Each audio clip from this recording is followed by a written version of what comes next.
Good morning, honorable members.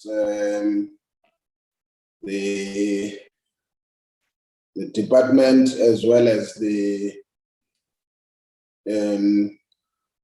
guests that have joined us today.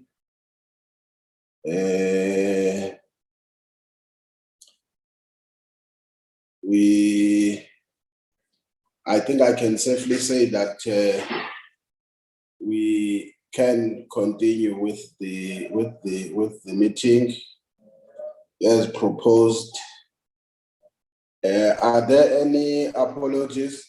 Honorable members, I'm just, when I'm sometimes in my office, because I will try by all means to assist with the audio visual, but I think I will only open now so that you can see you are talking to me, not just the voice. But I will not be showing the view in order to save the network again. Are there any apologies? Morning, Chair. Just the following apologies. Mr. Zungula, who's unable to attend due to prior commitments. But then we've also received an apology from the Minister of Mineral Resources and Energy, who's attending an NCCC meeting. Those are the apologies received. Thank you, Chair.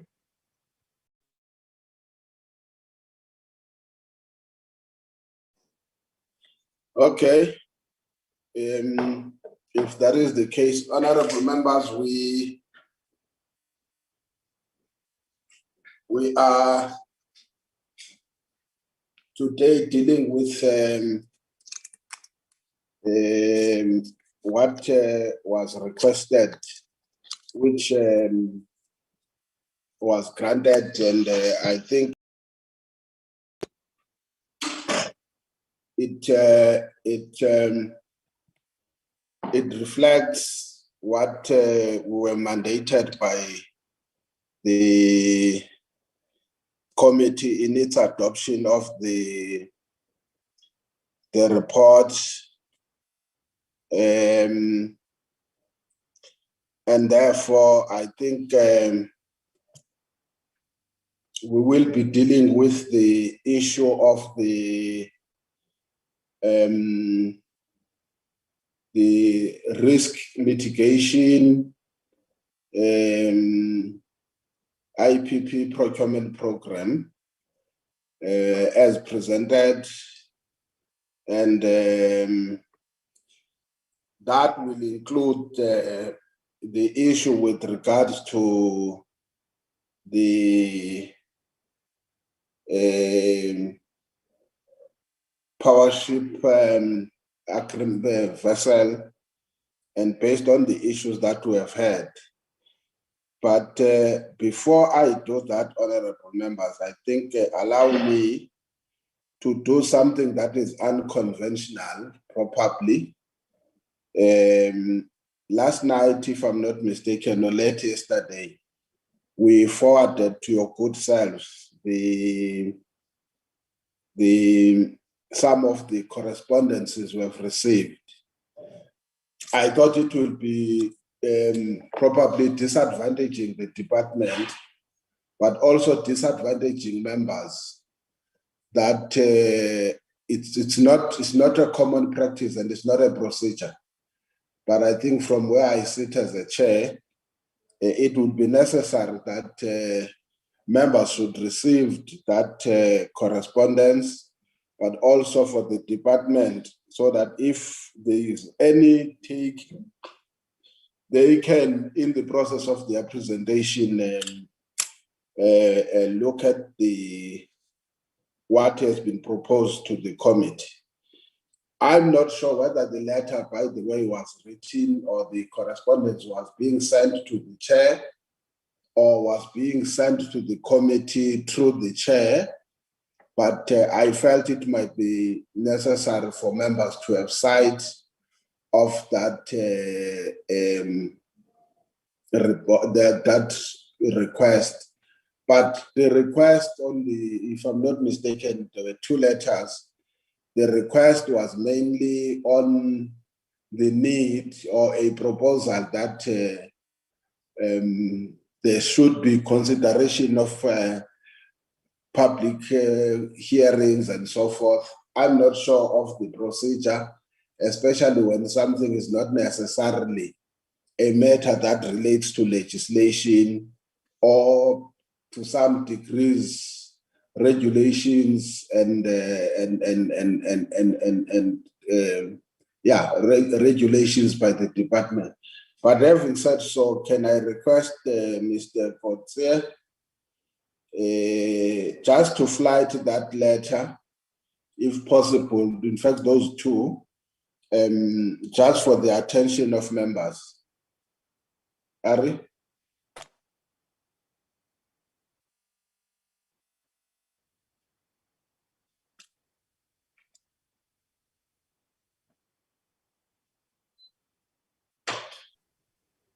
I'm busy with it quickly, Chair.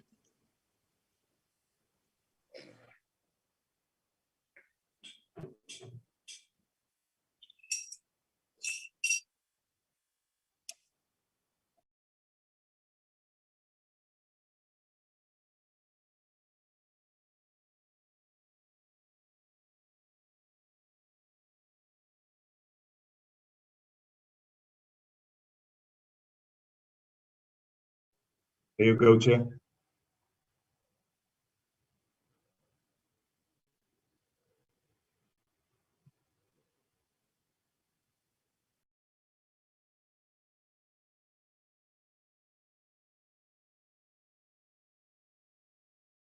Oh, sorry, I was saying you can read it very fast. I'm sorry, this mute and unmute sometimes is difficult. I was talking to myself. Dear Honorable, request for public hearings on the risk mitigation independent power producers procurement program. According to Parliament's program for Tuesday, 20th April 2021, your committee is due to receive a briefing on the risk mitigation independent power producers procurement program, and specifically the choice of the Karpowership projects as preferred bidders in the evaluation of the bids from the Department of Mineral Resources and Energy. Civil society organizations and communities all along the coast of South Africa have raised significant concerns about this choice of emergency power, which will tie us into fossil fuels for at least further 20 years.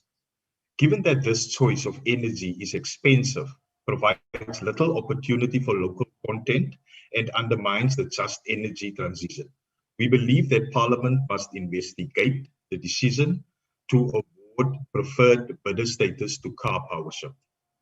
This investigation should include how a foreign-owned company was able to circumvent local content rules, and the fact that its application processes have not involved meaningful public participation with the people of South Africa, particularly disadvantaged communities. The impact of these powerships will affect all South Africans through the impact on electricity prices over time. We request that Parliament hold public hearings into the RMIPPP. We do not believe that Parliament can be fully informed if it only receives a briefing from DMRE. As our parliamentary representatives are required to consider the inputs of civil society and particularly impacted communities in your oversight role of holding the executive accountable. Then just the names of people representing the various NGOs, Chair. That's it, Chair.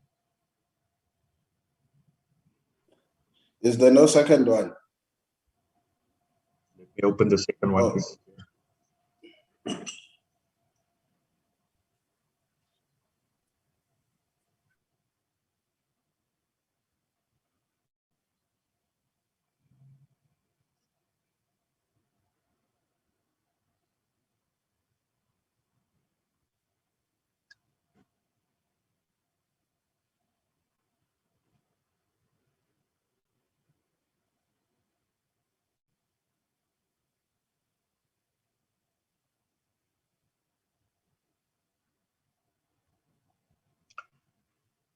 This one is from the Southern African Faith Communities Environment Institute.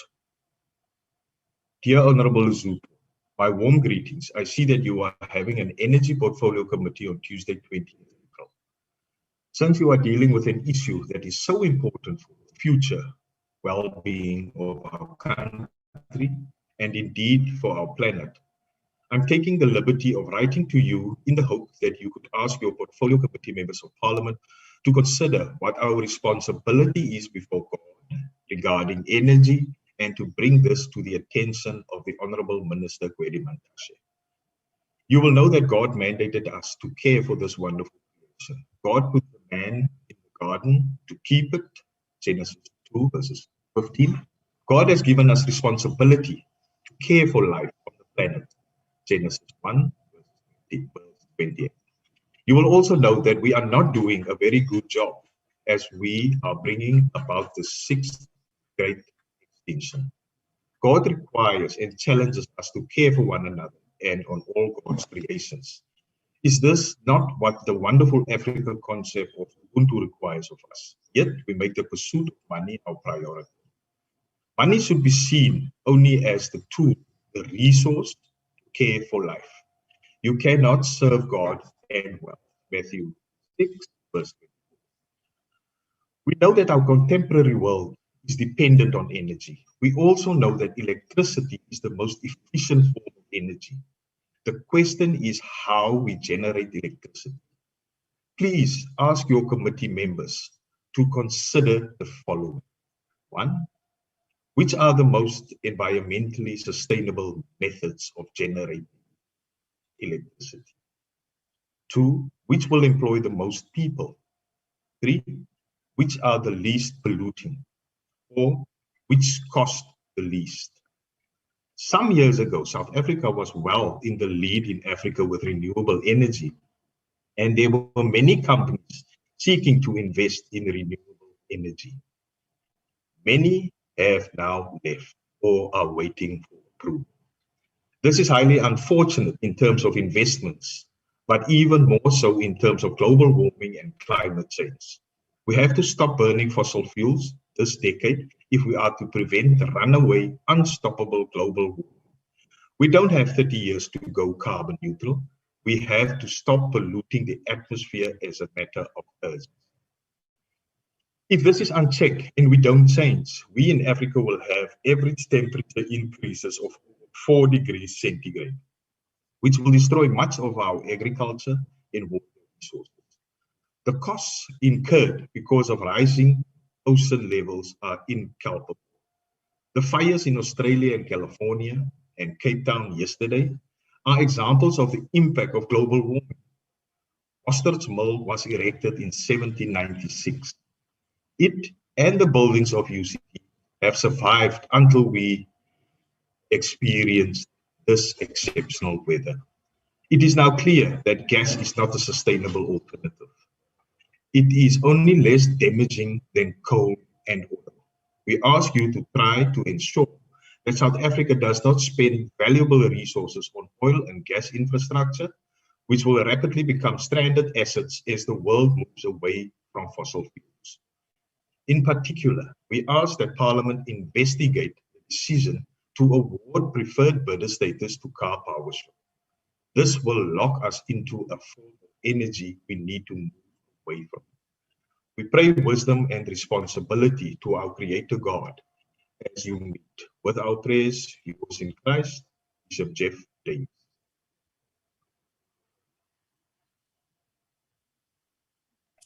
Okay, thanks, Ari. I thought, honorable members, because let me say I saw these letters very late. Hence, I might be accused to have concealed the information to the committee. And if you read the second one, it refers directly to members of the committee. So, under normal circumstances, I could have just ignored the fact that, again, it was not within the 24-hour period that was supposed to get the information. But I just felt that it is important to provide. But also I could have just done, as I say, I could have just done so when we deal with correspondence later.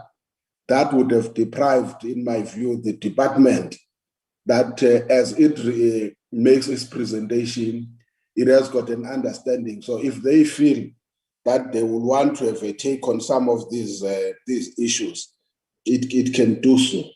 Again, I could have forwarded that correspondence to the department, but in the manner in which the letter was structured, I felt it did not give more of an instruction on me, but it also required the attention of the committee. But members will bear with me if sharing that with the department before them is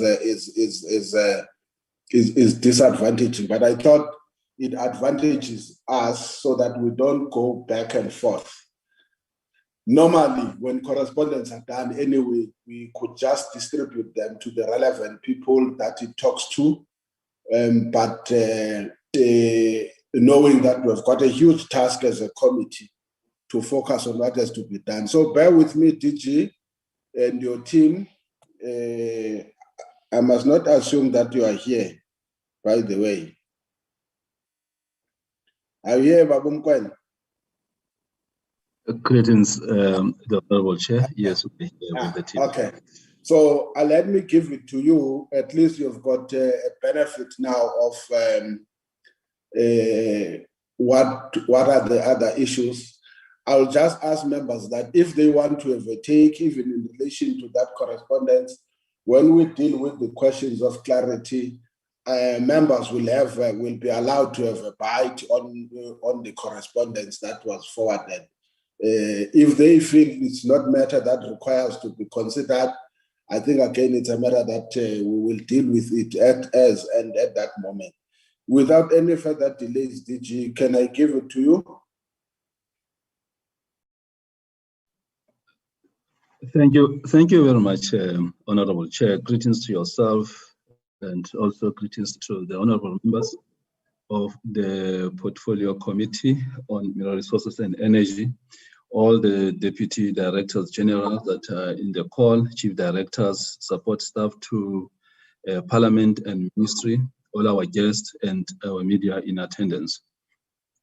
Honorable Chair, we have been invited to appear before the committee, as you have indicated, to take you through the Risk Mitigation Independent Power Producer Procurement Program. We have the DDG Mbele that will be delivering the presentation. Now, I just want to comment on a few issues, Chair, with your indulgence as well, and also honorable members.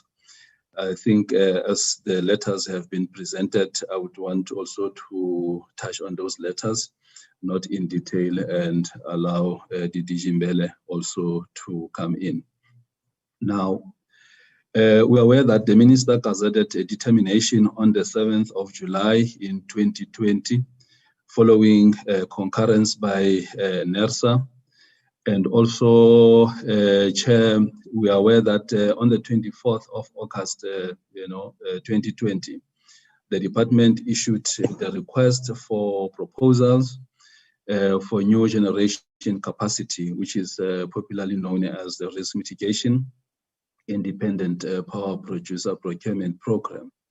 The bids, closed on the 22nd of December 2020.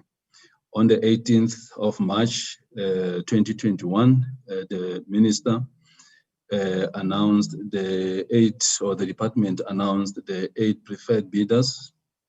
These are successful bidders subject to them, complying with all regulatory requirements such as environment, safety, and licensing. I think now, Chair, that is a point that I just want to emphasize. Anyone has got a right, of course. I've got no locus standi to come here and say people don't have a right to come and present their issues to the PPC. But I think as the country, we know that we have laws and we subject ourselves to the applicable prescripts. Here we are dealing with a procurement matter, which any party that is not happy with the process itself, that party would have a right to engage the relevant authorities. And so I think we must, appreciate that, but it's your call, Chair and honorable members. But I think it is important for our people also to appreciate that.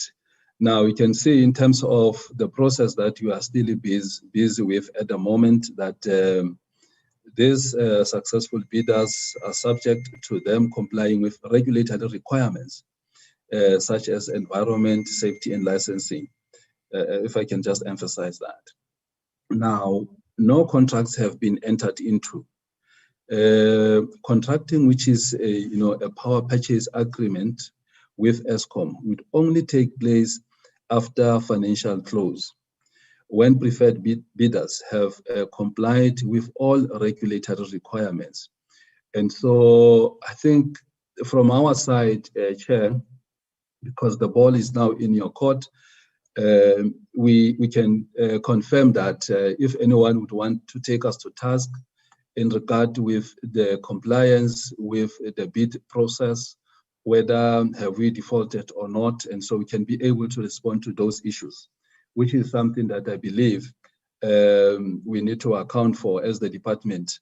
Now, any issue where people are unsatisfied, there are due processes that can be followed. Now, I thought I should just clarify it at a high level, Chair, and also to invite DDG Mbele to take the honorable members through the presentation. Thank you very much. Over to you, DDG. Thank you, DG. Good morning, Honorable Chairperson, honorable members, colleagues from the department, and members of the public in the Portfolio Committee. Chair, I'm going to take you through yourself and honorable members through a presentation on the status of the risk mitigation independent power producer program. Chair, in terms of the presentation outline, I will take you through a high-level status update in terms of the various interventions we are undertaking to bring online additional capacity to assist in dealing with the power shortage challenges.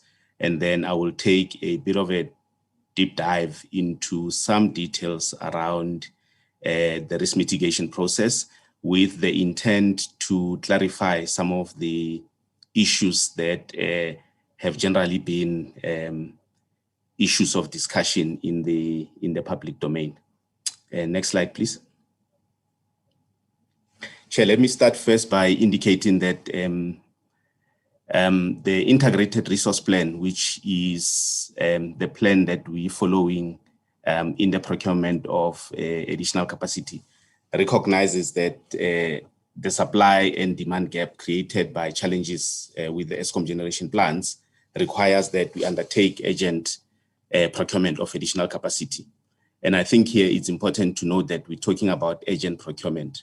Others may choose to use the word emergency procurement, but urgent procurement here is with regard to the urgency to bring online additional capacity as soon as possible. And maybe, Chair, just to add to the point that DG raised and talking to the IRP, the IRP, Chair, was promulgated in 2019 following a long process that started in 2015. And part of the reason the IRP took that long is because of the extensive engagements that happened during its development. Chair, there were no less than 3 general public engagements in the development of the IRP. And most of the issues that are raised in the letters that the chairperson has read were raised by the same organizations. And there were extensive discussions Chairperson. I mean, for example, the first public engagement on these issues was when we went through all the 9 provinces, engaging on the assumptions that had to go into the IRP. And the second engagement with the public was when the public was given an opportunity to comment on the draft of the IRP. The third opportunity was when the then portfolio committee in the portfolio committee on energy invited members of the public, including the same organizations that have sent the letters through, where there was like a 2-3 week process that was undertaken in Parliament. The fourth engagement with the public was when the department took the IRP through the NEDLEC process. So, Chairperson, the point I'm trying to emphasize here is that there had been extensive engagements around the energy mix that is in the IRP, which includes gas as a fuel that we need to be able to balance the system. And Chairperson, I think our role as a department, or our role as the people who are putting together the IRP, was to balance the inputs, take into account the technical requirements. And the final IRP that was published took all the inputs into consideration, including to the extent that the department, as part of that IRP, published a table as an annexure indicating how it dealt with all the issues that were raised by the general public. Chairperson, the last opportunity, or the other opportunity that the public had in engaging with the IRP is when the minister issued a determination to NESA. That determination for NESA to concur, NESA went through a public process where they considered all the inputs, and information in the public domain is that these same organizations also gave their comments, and there is a decision that is public in terms of the decision, the record of decision by the regulator in terms of why they concurred to the decision to procure this additional capacity from a range of technologies. Chairperson, I thought I should first just start there to indicate the extent to which the process of engaging the public was undertaken to the point that we are at. So the issue around whether gas should form part of the energy mix or not was engaged on extensively as part of those processes. And Chairperson, from a technical point of view and from the understanding of the system requirements and what is possible in the current circumstance, it was very clear that gas has to be part of the energy mix. And Chairperson, the second thing that we did is when then we issued the request for proposal, or when we undertook the risk mitigation, we then made it clear that the risk mitigation must, as much as possible, align to the IRP. And it's a point that I will touch on later on in the presentation. And now moving away from that point, Chairperson, then following the IRP, because of the urgent need to procure additional power, with the understanding that traditional procurement of power has a lead time of about 36 months or so, meaning that it will take about 36 months plus before additional power is brought onto the grid. The department, and this was again on the basis of the fact that there were a lot of people who were saying they can assist with load shedding, they've got solutions, the department must just make the space available for them to participate. Then the department went out on what we call the request for information in November 2019, where we're trying to gather information about what is available in the public domain that can be brought online as quick as possible. And you know, the outcome of that request for information indicated that there were 2 types of projects, or 2 types of opportunities that we could take advantage of.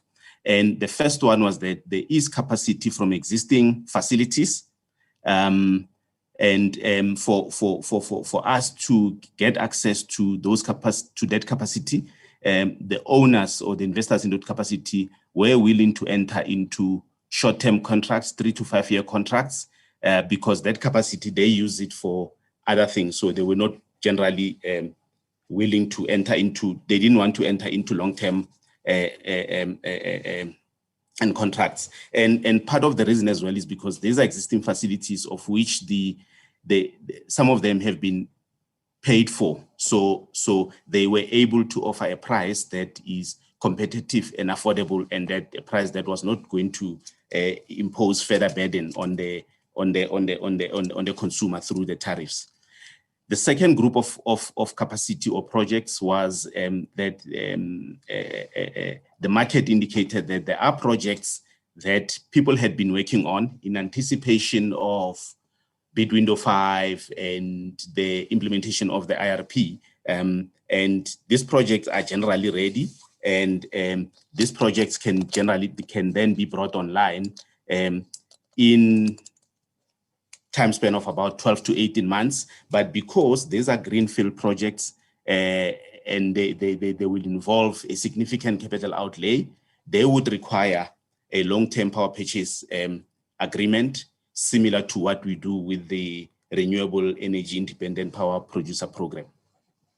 Then the steps that the department took then was to then, through engagement with the team at Eskom, was to say then Eskom is enabled to pursue the short-term options.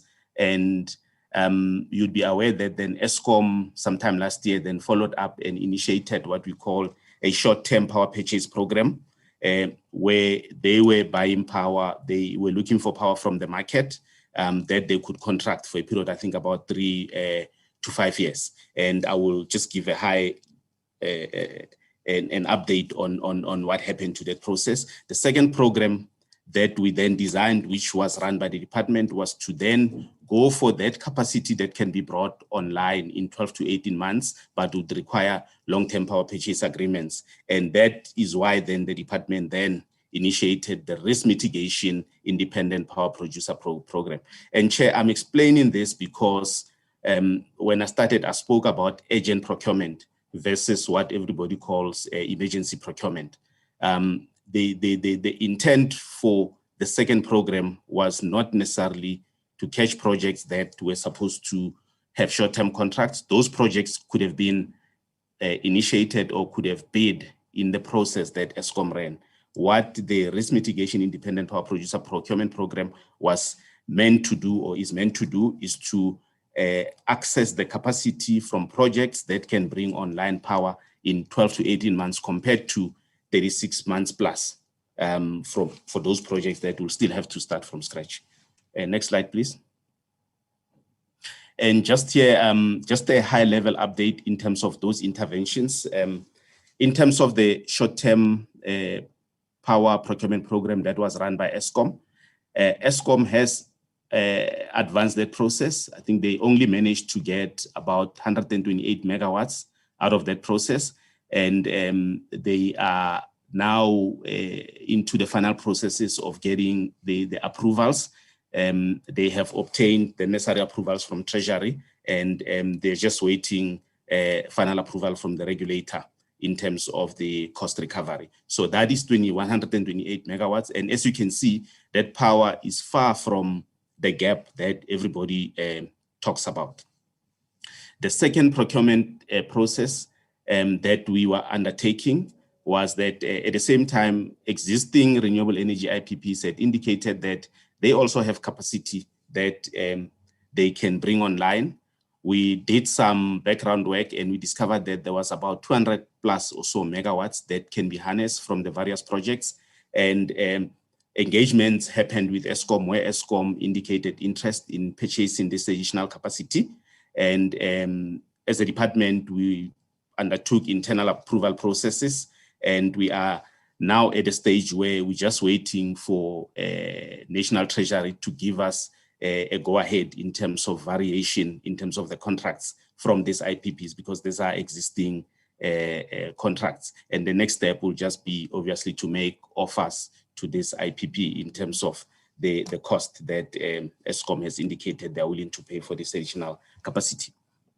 The third program, Chairperson and honorable members, is the risk mitigation, where the minister announced preferred bidders on the 18th of March. I will go into the details of this program as part of this presentation. The other intervention is obviously the implementation of the rest of the IRP, and this is starting with 11,831 megawatts as per the Section 34 determination that was concurred to NESA sometime last year. What we've done here so far is that we have already last week issued a request for proposal for 2,600 megawatts from renewable energy under the so-called bid window 5. And this will generally follow the same requirements as the risk mitigation, where these will be long-term 20-year or so PPAs. Additional RFPs out of this Section 34 determination will be issued as indicated in the slide below. There'll be additional bid windows from renewables, from battery storage, from gas, and from coal. And as I indicated, this is in line with the Integrated Resource Plan 2019. And this determination as well underwent public consultation before the regulator concurred to us procuring these technologies. Chairperson, if I go now into some details around the risk mitigation, the DG has already indicated, shared with the members that the minister gazetted a determination for us, following concurrence by the regulator, for us to procure 2,000 megawatts. And the objective for us in as part of procuring this was to procure additional generation from a range of technologies. And the reason we said a range of technologies is because we did not want to limit where we get the energy from. Otherwise, we would obviously limit our options in terms of the power that we could get to be able to assist in closing the gap as a result of the Eskom power plant challenges. Then the second part was that we all know that before there's load shedding, Eskom would obviously deploy diesel peaking power plants outside of peaking to try and minimize the amount of power that is to be load shed. So part of the process was that this process must, as much as possible, minimize the utilization of this diesel peaking plant, because the cost of running this plant, is one of the challenges that Eskom has already raised, that it puts financial pressure on them. The request for proposal was issued by the department on the 24th of August 2020, and the bid submission closed on the 22nd of December 2020. Next slide, please. Chairperson, in terms of the process to acquire this power, the department recognizes the complexity that's involved in pulling together this kind of procurement and projects, and hence the IPP office was established about 4 or 5 years ago, actually more than 5 years ago, around 2011 or so, to assist the department in the procurement of renewable energy. So we followed the same process that we follow when we procure renewable energy. The department mandated the IPP office to assist us in developing the request for proposal and to assist the department with the evaluation of the bids. The IPP office is a small office. They don't have a huge team of full-time employees.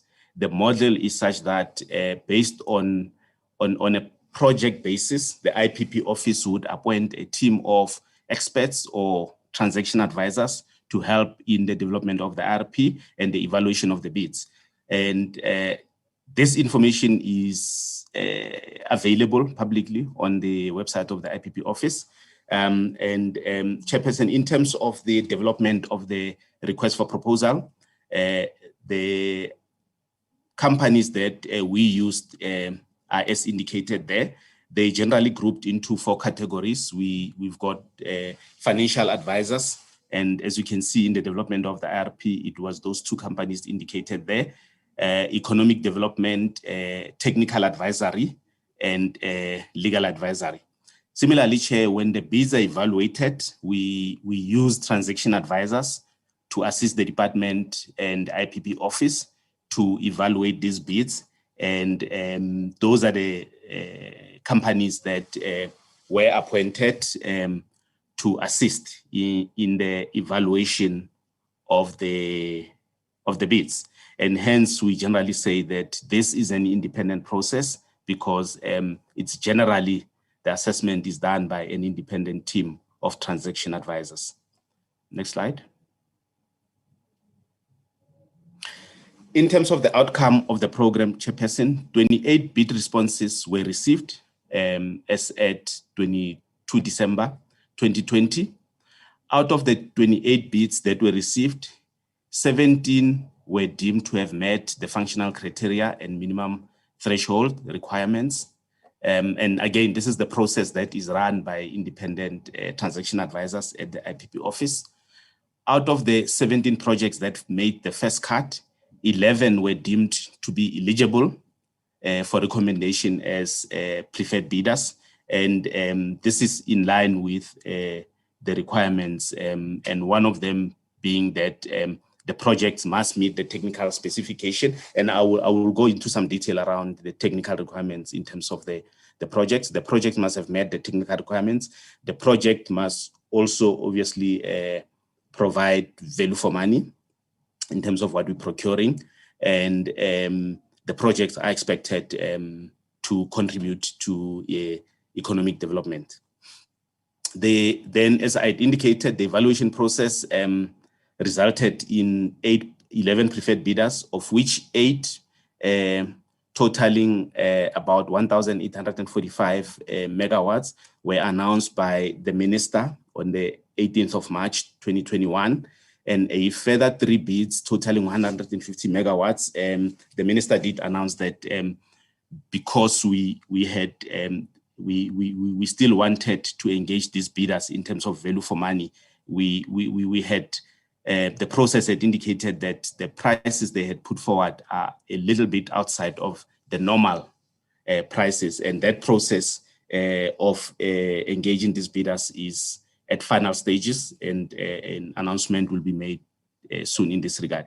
In total, Chairperson and members of the committee, this process has basically managed to source about 1,995 megawatts out of the 2,000 megawatts. And you may probably ask a question, what about the 5 megawatts?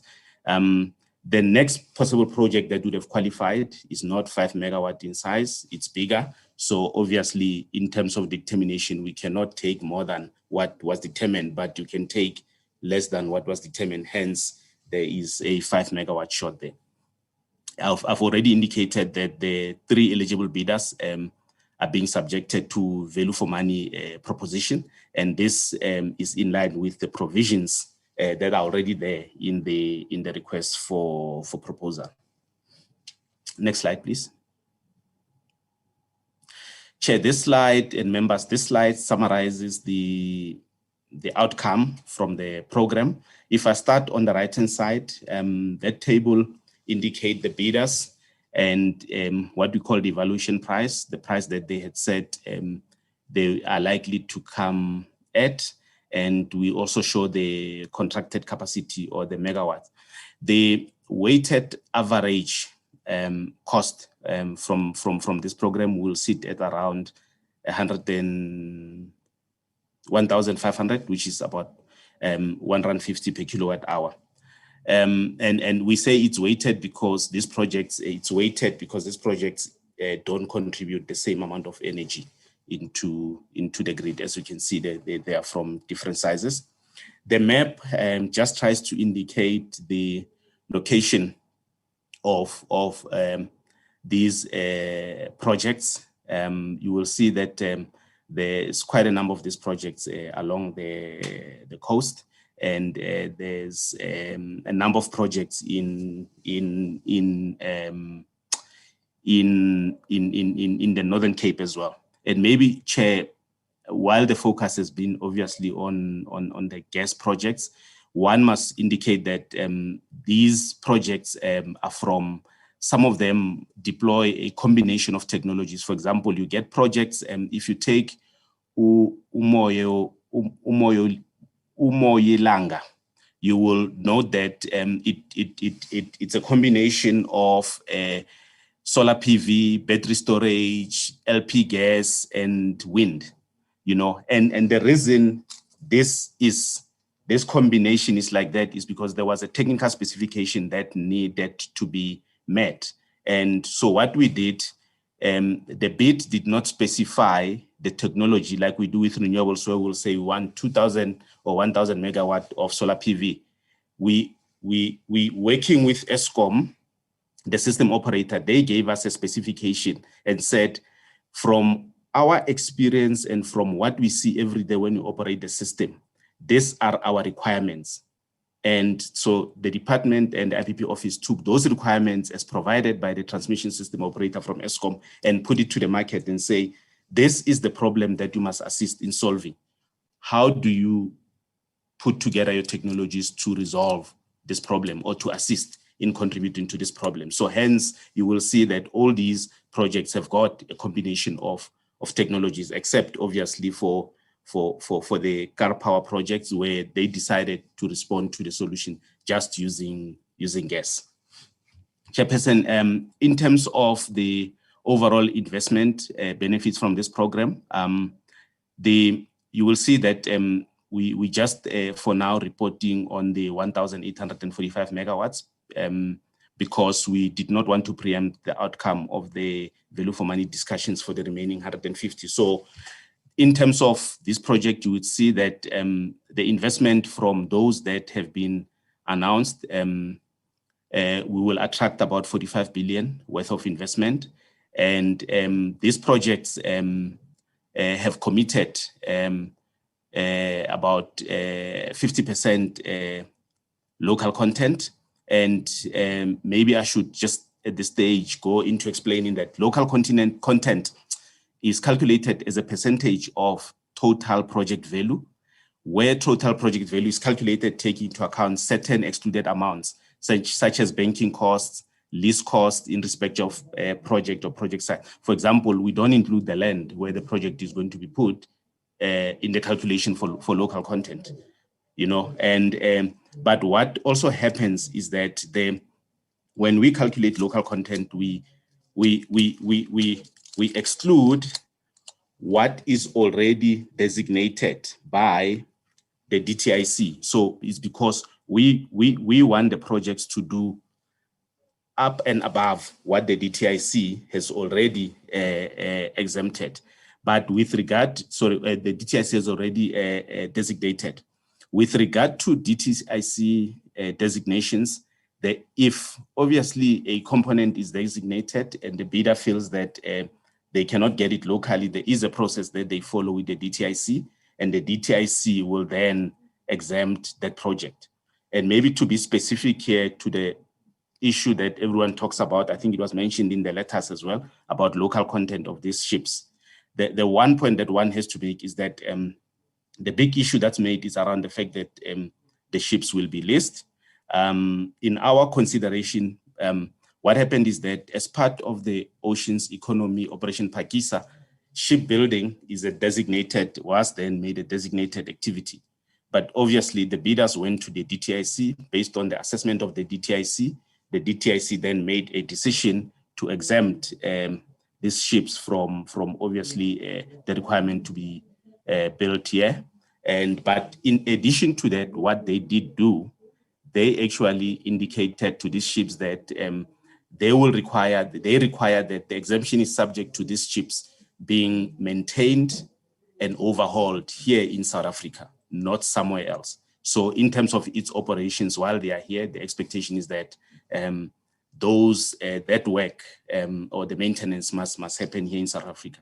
Chair, the second point that is raised by everyone is the fact that the equipment on the ship, including the gas turbines and all those things, are not local.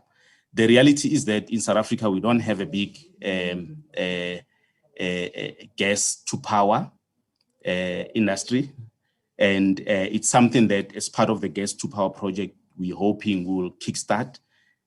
So as we sit here, there is not local content, many of these engines, even if it was not on these ships, they would have been imported from somewhere else because there is not a local market. And by the way, Chair, the other point that one must mention is that it takes time to build local industry.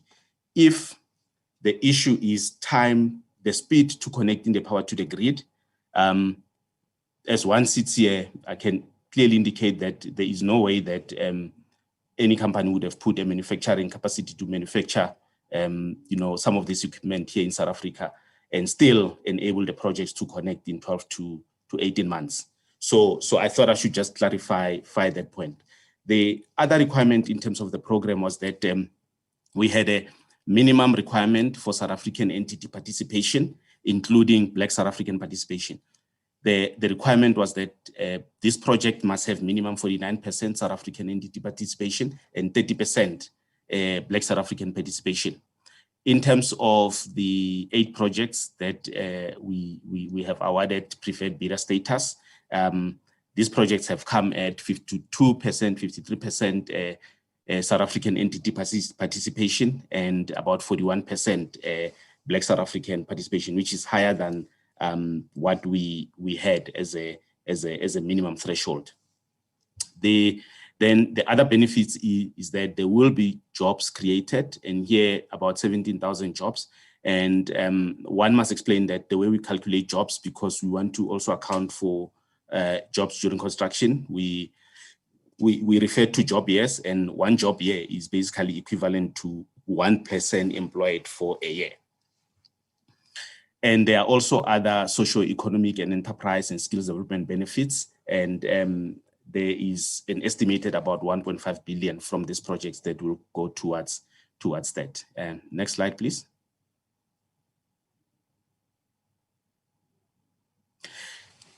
Chairperson, I'm not going to go into read out all these bullets, but these slides are meant to just magnify some of the issues that we thought they are important to share with the portfolio committee and the members of the public at large. I've already touched on the fact that the technical specification or the technical requirements in terms of what type of power or the characteristic of the solution that must be provided was a requirement from Eskom, not a requirement by the department. So the department put together a program to respond to the needs of the system operator. And Chairperson, the system operator, it's where the real experts in terms of power system operation are sitting. And I guess as a department, we may have had a view, but we don't operate the system operator does, and the system operator knows what he wants to be able to make sure that they minimize the load shedding in the country. Chairperson, so in terms of the design of the program, we allowed for companies to be able to put together solutions which provides for dispatchable and non-dispatchable. And maybe I should just explain this point around dispatchable and non-dispatchable, Chair. With what happens is that renewable energy, which is solar, PV and wind, we say it's non-dispatchable in a sense that you cannot switch it on and off or utilize it as and when you need it. When the sun shines, the power is there, you have to use it. When the wind blows, the power is there, you have to use it. You can't decide when you want the wind to blow. But when you operate the system operator wants the flexibility, because when certain events happen that you did not plan for, you want the flexibility to deploy some of the capacity or the power plants that you have. If we take, for example, Chairperson and members, you will notice that normally when Eskom has load shedding, they don't tell us 2 days before. Generally, it's something that in an hour they will say that there'll be load shedding at 2 o'clock. It's because something has happened that is outside of their control. And at that point in time, they don't have any plant to dispatch to close that gap. And their next option becomes load shedding. So what Eskom wanted in terms of this program was that these plants must be able to, even though, for example, what they are doing is that they're going to, they guarantee them minimum dispatch of about 50% in a year. but they wanted the flexibility to be able to access the other 50% should a problem arise in the system. And in that regard, that's where technologies like battery storage and gas come in to assist, you know, because those it's stored energy that you can deploy as and when the system require those technologies. So it's not a matter of, you know, which technology do you prefer and you prefer most and all that. So up and above the commitment that is already there in the IRP to make sure that we minimize emissions, there are technical requirements and technical specifications that only certain technologies at this stage could, or only a certain combination of technologies could actually map out. There's another point that I should also indicate that there is an issue that is raised by some commentators that we should have allowed the cheapest solution would have been for people to deploy batteries and for these batteries to be charged from the system. As I indicated, Chairperson, currently as we sit here, Eskom's capacity is not able to meet the system demand. So if you only went out there and deployed battery storage and nothing else, you would have expected Eskom, that is already short of supply, to help you charge the batteries, you know, which was going to be impossible.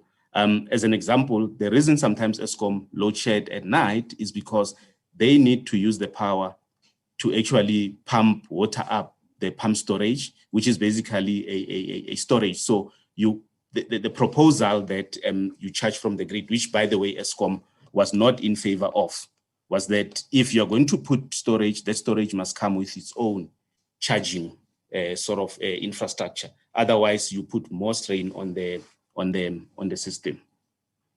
Chairperson, I'm not going to go through the points that are made here, to accept that the tariff is all inclusive, and I'll touch on it again later. I thought I should also touch on this issue around the 20-year PPA. I indicated when I started that we took two approaches, where we had a short-term procurement, which Eskom ran, where any bidder could have gone and bid through that Eskom process. And then we ran this process where we said, in this process, we're looking at projects that are looking at a longer tenure, because they will be able to provide us, obviously, with an affordable unit cost of electricity. This is, as I indicated again, this is nothing new. This is something that we do all the time. We do it with renewable energy IPP projects. We'll do it with bid window 5 that we issued last week. But the point I wanted to make, sorry, can you go back? The point that I wanted to make is that the tenure of the PPA enables investors to recover the capital they have deployed, as well as operating costs, at a rate and pace that does not make it unaffordable to the buyer and therefore the end user. The example that one uses is that all of us sitting in this meeting would like to buy our houses over 5 years and finish it, but the reason we buy them over 20 years, 30 years, it's an issue of affordability. It's because you look at how much you're willing to pay or how much can you afford over a period of time. You know, so if I take all the projects, the preferred projects that we indicated earlier, if we probably ask them to give us a tariff on the basis of 5 years, I can confidently say that those prices, all of them, including those that are only deploying renewables, all of them will probably come at 4 or 5 times what they have, or the price that they had offered us. We can go to the next slide. Chair, the only point that one want to emphasize here, the only point that one want to emphasize here in terms of the price is that the evaluation price that we indicated earlier is a weighted price, which is made up of capacity and energy. And capacity is more like, as I'd indicated, Eskom wanted these plants to be available for them to deploy them on merit order, as and when they need them. And the other thing is that for system stability, there was also a requirement for Eskom that these plants must be able to provide ancillary services. The PPA provides, and members, the PPA provides for penalties for plant unavailability. So the seller, if available, will be paid for capacity and energy output delivered in response to the dispatch by the system operator. Next slide. This point here, it's just to explain that in terms of those technologies that utilizes fuel, which is gas, the process that will be followed in terms of determining and managing the price of gas, it's a process that is there. It's the process in line with the Gas Act of 2000, and that process is managed by the regulator. The key point that one wants to make is that unlike, there's been a view out there that because of the fact that you buy gas in the market and like petrol, it will fluctuate on a monthly basis, would like to clarify that in this case, in the electricity sector, we have what we call the regulatory clearance account and clearing account. And the regulatory clearing account is a mechanism that has been used over the years by the regulator to manage the ups and downs in terms of the Eskom cost. As you may know, Eskom is already using coal, and at times they buy coal from the market. So they could have, last year when they went to the regulator, projected that coal will be at a certain price and coal comes at a different price. The adjustment is not made there and there. The adjustment is an annual adjustment under the RCA that the regulator manages. So it's not going to be any different to what Eskom is currently doing. But the other point that one wants to emphasize around this point is that when one looks at the volume of energy that will come from the gas portion of the program, it is about 5%. So you can imagine 5% of the 95%, the likelihood of movement in the cost of this variable energy is the likelihood that it will make the tariff move to be significant is actually from our side, not necessarily based on facts. One, the movement of the tariff from this gas to power, who is a function of the volume that is coming from this, and the volume of gas in terms of the bigger Eskom general supply is very minimal. Next slide. Okay, in terms of the next steps, we announced the preferred bidders on the 18th, and the next steps is that preferred bidders have to accept and they can reject whether they want to go to the next stage. And to make sure that, Chair, we don't have chance takers, and this is something that we do as well with renewable programs, is that there are fees that are paid when the preferred bidder accept their preferred bidder status. And there is also a preferred bidder guarantee that they have to provide to make sure that, and this is to ensure that we are sure that these preferred bidders would not at some point just back off and say we can't do this thing and then walk away, and then we sit with the risk of lights going off because the project never materialized. The preferred bidders are required to reach financial close by not later than end of July. And I think the key points that I want to make here is, I think the DG has already made some of this point, is that there are several activities that these preferred bidders are supposed to complete before financial close, of which most are their responsibility. It's a risk that they must manage. And amongst others, these include them obtaining the necessary environmental authorizations that they need for their projects. They include them obtaining all the necessary regulatory approvals and permits from the relevant entities, such as the National Ports Authority, South African Maritime Safety Authority, and the regulator. Chairperson and members, the RFP is very specific on the requirements that needs to be fulfilled prior to signing a power purchase agreement. And I think hence the DG indicated that at this stage, there is no contract that is signed with any of these preferred bidders. They are preferred bidders. It's only after financial close that agreements can be signed, because then you have a project, you have a bankable project that you can commit to. So we also just emphasize that no PPA can be entered into unless all requirements as set out in the RFP have been fulfilled. Next slide. Chair, this is the last slide, the last slide. And in conclusion, Chair, we just wanted to emphasize that the technical specification for this program was a requirement of the transmission system operator, which in our view, that's where the experts in terms of system operations sit.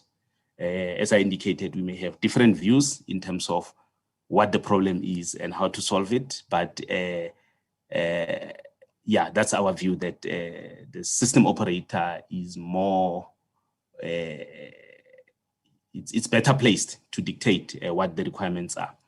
And I also indicated in the presentation that the technical specification by system operator makes room for system operator to access additional power at short notice should a need arise. And I don't have to overemphasize this point. I already explained what happens when you have load shedding. I explained the issue of the 20-year PPA tenure, that it enables us to get a lower unit cost of electricity from greenfield projects. And this is a requirement that is applicable to all preferred bidders that we showed you earlier.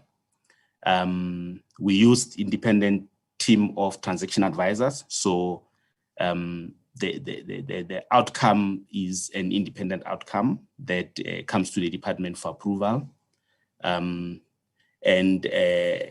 What is also key is that the solutions or the technologies that are deployed by these preferred bidders are aligned to the long-term energy mix in the IRP. These solutions are from solar, wind, gas, and battery storage. So these solutions are not a deviation or are not different to what the IRP is calling for in the long term. And therefore, Chair, it is our view as a department that this process and its outcome is based on a process that was open, transparent, and fair. Thank you. Thank you very much, DDG Mbele. Chair, that brings us to the end of our presentation. But I just want to emphasize this point, Chair, that and honorable members, that the primary objective of this process that you are engaging in, or the risk mitigation, is to ensure that we alleviate. Check. I see the hand of Honorable Milem. I see the hand of Honorable Kola, Honorable Lorema, Honorable Volmarans, and Honorable Masaule, Honorable Matokwe. Okay, it will be Honorable Milem, then Honorable Kola, then Honorable Lorema, Honorable Masaule, Honorable Matokwe, Honorable Malinga. Hey, oh, Mama, ngithanda ngoba engasemuva kanje. Let me try and recorrect this. It will be Honorable Milem, then Honorable Kola, then Honorable Matokwe. You forgot me, Chair. No, I'm trying to bring as many women in between. Bear with me, Honorable Lorema. Then it will be Honorable Malinga. Then it will be Honorable Lorema. Then it will be Honorable Volmarans, ne? Or you have run away. Honorable Volmarans, if you're still here. And then Honorable Masaule. Okay, Honorable Mailem. Thank you, Chairperson, and good morning to everybody. Chairperson, let me start with the letter from the two organizations, or the South African Faith Community and then the various other organizations. I think that it's very important that Parliament, which is a parliament of the people, give due consideration to inputs from various civil society bodies. And I do think that as this portfolio committee, it would be extremely worthwhile to hear the concerns of those bodies. And maybe we could have a meeting at which they make a presentation to give us their input so that we can consider it as part of our deliberations. Chairperson, I'm also very, very concerned that the DG was so dismissive of public hearings. He called this a procurement process, and he said that unsuccessful bidders can challenge it through court. Now, while the IRP had public hearings, it cannot possibly be right for the DG to tell Parliament how to conduct its business and who we should listen to and who we should not listen to. And that's absolutely unacceptable. And I do hope, Chairperson, you will call him into order for that. Chairperson, while I'm talking about the DG, can he please advise whether he played any part whatsoever in the decision-making process of selecting who the successful bidders were or are? The reason I ask this is because I'd like to know whether he thinks it's appropriate, considering he is a director and a shareholder in a company called VeraWorks, which was registered in October 2020, which has the exact same directors as the various Powership subsidiaries, that he play any part whatsoever in the discussions to appoint bidders in the RMIPPP.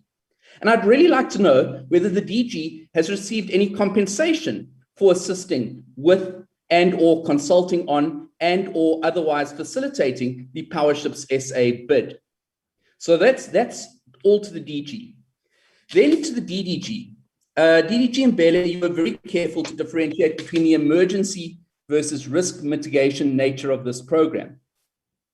But back in December 2019, when we had stage 6 load shedding, President Ramaphosa used the risk mitigation program as an example of the emergency procurement that would take place to alleviate load shedding. And he spoke about it in SONA 2020. And then Minister Mantashe backed this up in his response to SONA in the same year.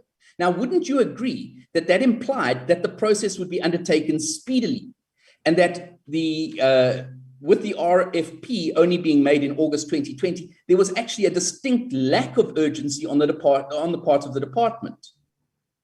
While we're talking about this, why was bid window 5 of the REIPP not opened last year? It was approved in the IRP. There didn't need to be a new NERSA determination. All that had to happen was that it had to be opened. So why wasn't it opened? With specific reference to the financial closure, which is required by end of July this year, I'd like to know, DDG, what is the likelihood that each of these 8 bidders will be able to meet that deadline? And specifically with regard to the various regulatory approvals and permits. So let me ask you this.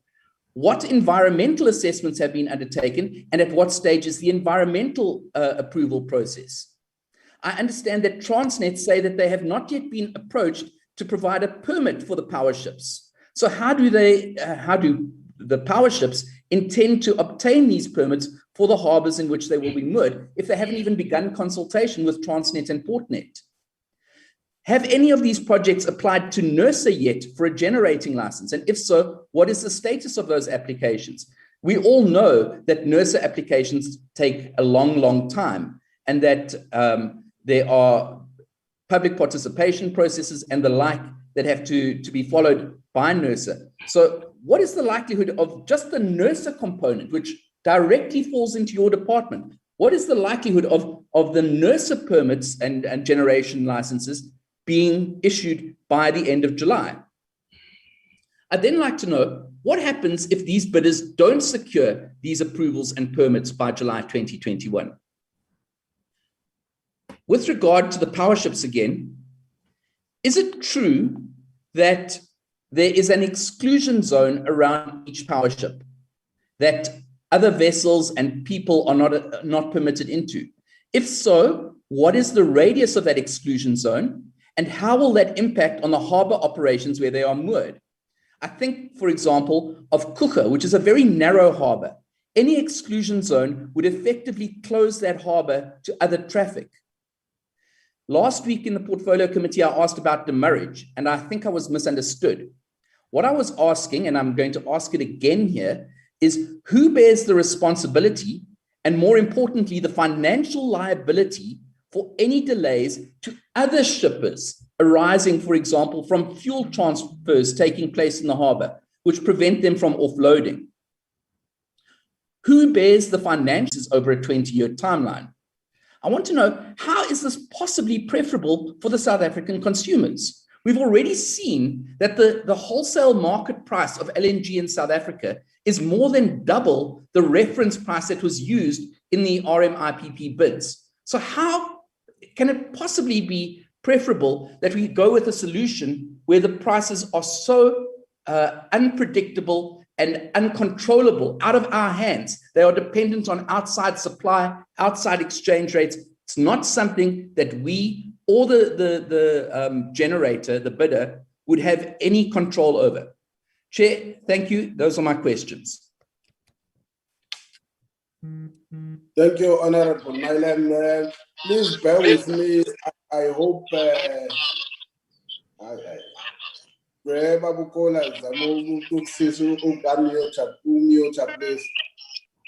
know you are in a hurry.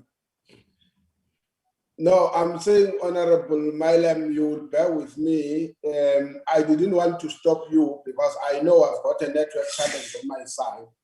I hope when I couldn't hear you, it was not because of you not being audible. Probably would have been on my side, my network this side. But if that is the case, I'm sure we will try and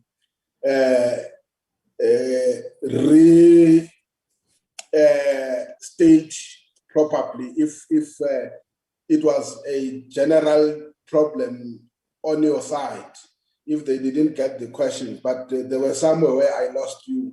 But I assumed that maybe the problem is on my side because of the network situation. But let me go to Honorable Kula.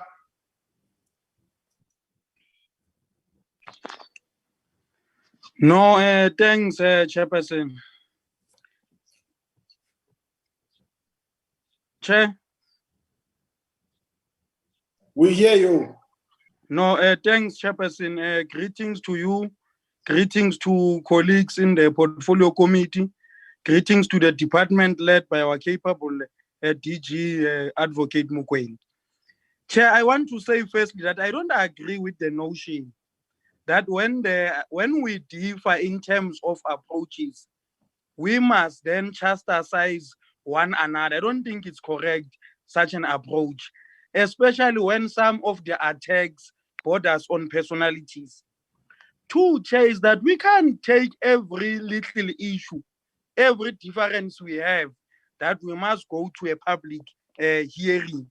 That if we differ in terms of the electricity, the independent electricity operator bill, therefore that must be taken to a public hearing. Any issue where we differ on, it must be taken to a public hearing. And we are not dismissive of concerns raised by civil organizations. We will never be dismissive of such. We stand in support of them. We note the concerns that are raised.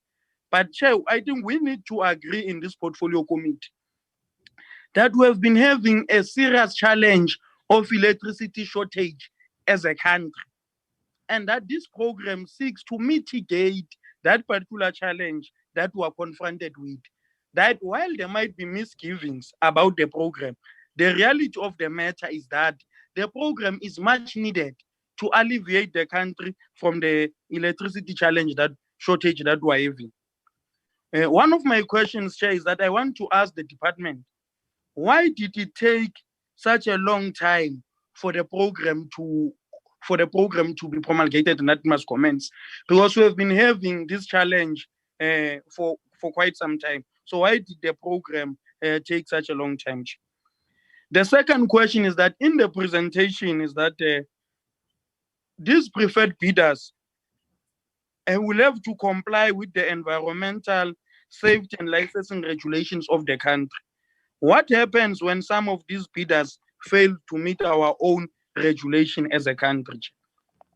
And I must say that some of us in this portfolio committee support this program because this program is aimed at closing a supply gap in the country that has resulted in periodic blackouts.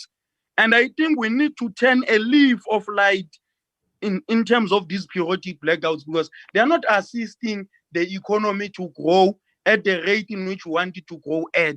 They are not assisting our people to be able to live their livelihood. So I think this program needs to be supported, Chair. In terms of the Council for Scientific and Industrial Research, the program is envisaged to cost more than 10.9 billion annually. So I want to ask the department whether are they in a position to confirm such, Chair. Another question is that in the past, Powership programs have proven effective at providing fast response, emergency response in terms of supply of electricity. And that in the past, the maximum period for these Powership programs usually take a period of 10 years. So our government intends to procure such Powerships for a period of 20 years. I want to understand, what does that say about the depth of the power crisis that the country is confronted with? 2, there is a decline in the price of renewable. What does that say about the long-term planning of the country, that if you have got a program that in other areas would take 10 years and in our instance would take 20, what does that say about our long-term planning in light of the fact that we'll be faced with a drop in the renewable prices in the not so distant future? Also, I think one of the preferred bidders, Karpowership, which has been identified, undertook the same process in Lebanon, though Lebanon has got a population of 6 million people. But the program was initially envisaged to take 6 years in 2012. It was later extended with 3 years. It says the total period of that project was 9 years to supply 404 megawatts of electricity. Why would, in our instance, the same program with almost an equivalent take a period of 20 years, Chair? Thank you. Honorable Matobe. Thank you very much, Chairperson. I would like to just extend my greetings to everyone in today's meeting and welcome the report from the DMRE. I also have quite a number of questions. I will take all of them in no particular order, Chairperson. So the first question that I have is specifically on the issue of IPPs and municipalities that have been given the regulations, in fact, that have been amended in terms of how municipalities can procure power from IPPs. I understand that this process is specifically on bidding. But if there's going to be a process where IPPs are also part of the program and municipalities are given the power to procure directly, we are currently sitting with IPPs that are producing power to municipalities as we speak. And the general public is complaining about those IPPs, that either they're expensive, either the electricity generation is not reliable, or that they also do not provide free electricity. These are issues that were raised specifically in Mthatha, where I was last week, and also in Kharib regions. So I just wanted to find out that in the new regulations and also in the contracts that government is going into, even with these new bidders, are we taking into consideration these very important issues that our people are raising about these IPPs? And then the second question I have is about Karpower as well. I think Honorable Kula has covered some of it, especially about the 20-year contract. I'm also trying to understand that if this is for emergency purposes, why are we procuring or why are we projecting that the emergency is going to be like attended to in a space of 20 years? And also, I understand that Karpower is, it produced the first power ship, but also there are other companies as well that have created power ships since then. So I just wanted to find out if the department has sort of like tried to investigate if there are other countries that have been able to procure these power ships, would also be able to maybe compete with Karpower. And the third question that I have, and also if any of these countries are even if we don't have any African countries. And then number three, the question that I have is specifically on, I understand that there's the bidding process and everything that is going on right now. And also there's, the bidding is open to everyone. But I also understand that there are education programs that the department has also started in collaboration with the Department of Higher Education and also institutions of higher learning.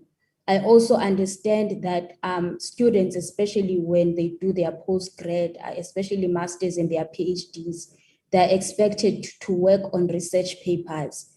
And some of the research papers that these students work on, they do answer some of these questions that South Africa is facing. So I just wanted to find out, is there an effort from the department to actually liaise with institutions of higher learning to check whether or not there isn't existing research or there aren't any research papers from students in particular that can actually assist in the energy crisis in South Africa? And then also I just wanted to find out in this 20-year contract that we will be going into, what is the projected cost, because this is cost that will be incurred not only by this parliament, but it will be incurred by the parliaments that are to follow and the citizens of South Africa as well. So I think it's important that we know what are the projected costs. And then the other question that I have, I think it's the DG that speaks that at this point in time, and I think it's in relation to the letters as well, that at this point in time, no contracts have been entered into, and he's raised a number of issues which I feel are very unsettling, in the sense that the department has already made an announcement that we have these successful bidders, these are their names, and therefore it creates an impression that everything is up to date. But if we're now told that these companies must still go and do EIAs and they must still go and check their licensing and all these things, which therefore means that how sure are we that all these 8 companies will actually be able to meet the requirements that are there?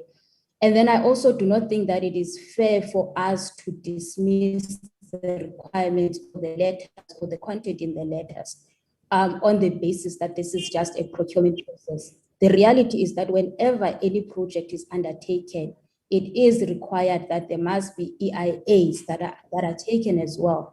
And these EIAs and the outcomes of the EIAs must inform government. I know it is not happening in a lot of places, but it is supposed to be like that, that the outcomes of EIAs must also then be crucial in assisting the government in terms of which projects they undertake. And EIAs actually do require that there must be public participation. They do require as well that there must be impact assessment and mitigation, especially when it comes to the environment. I think some of us who are in Cape Town or who have been around the CPD currently understand that, of course, the air quality is affected by the fires. But the reality is that if we do not at this point in time as this parliament or as government actually take a decision that we must look into renewable energy and we must move away from any sources of energy that are going to be pollution, this is going to be the lived reality of our people going forward, because we really need to now start looking into renewable energy. And then another question that, or another issue that I have, it was mentioned by the speaker, or by the I think the DDG, that the presentation, it says that one job means that one person will be employed for 1 year.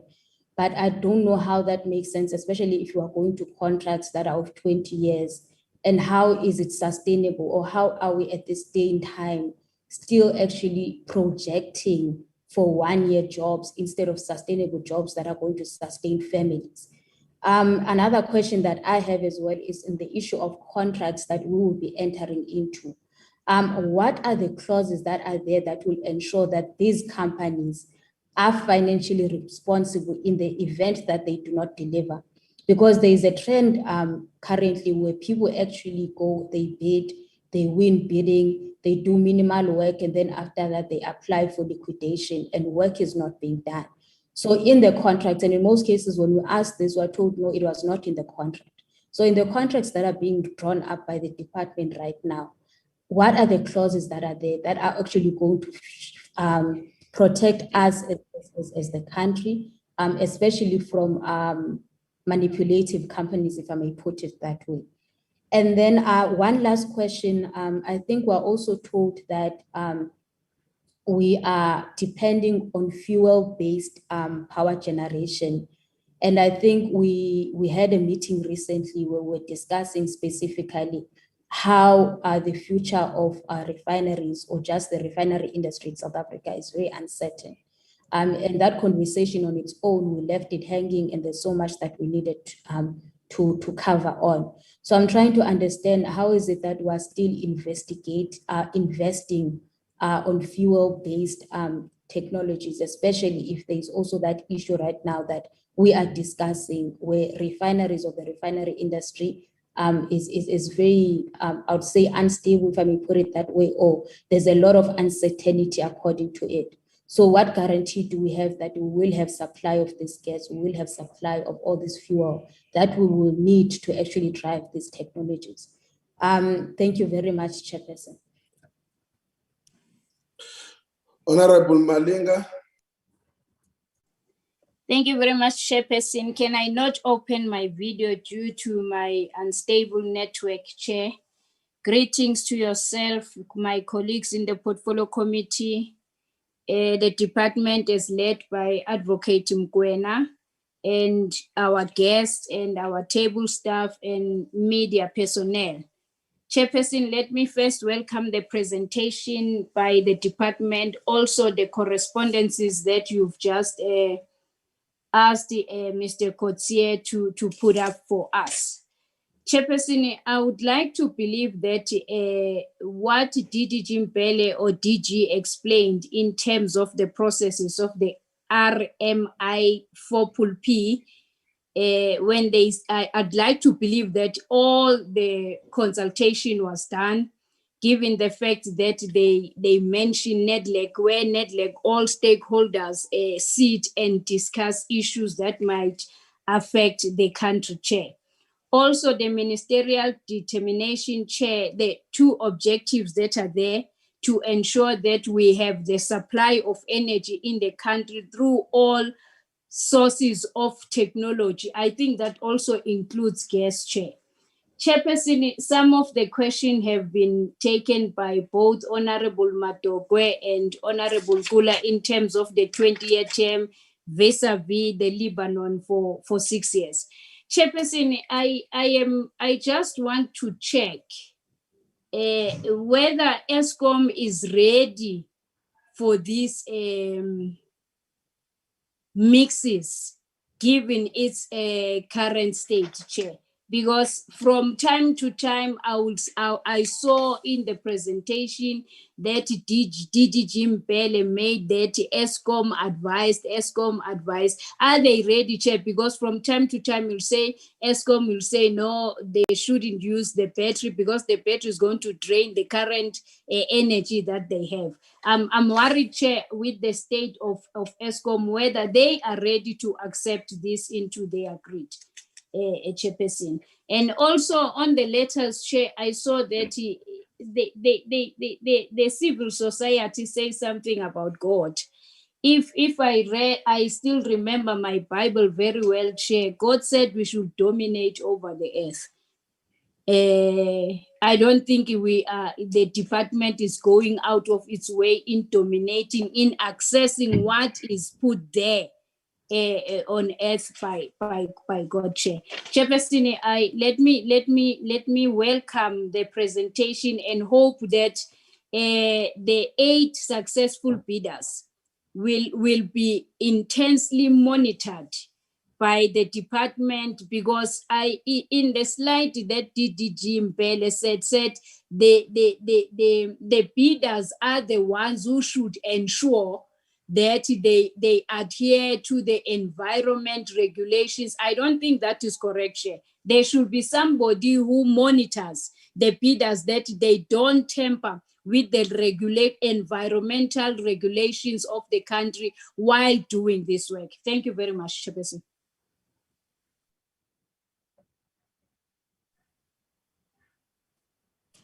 Honorable Lorima. Thanks, Mr. Chair. I share my colleagues' unease with the reluctance of the DG and DDG to have more public participation. Yes, there was public participation in the IRP process, but that was in the overarching process. There was no public participation in the process of signing a 20-year contract with Karpowership. This is a huge project which will have a huge impact on the country's economy for many years. And this government doesn't have a very good record of huge electricity acquisition projects. You can mention Kusile and Medupi. They were huge projects. They amounted to grand theft schemes. If this Karpowership deal is as good as we are hearing, then it should stand up to public scrutiny. If you don't want public scrutiny, we have to ask why not.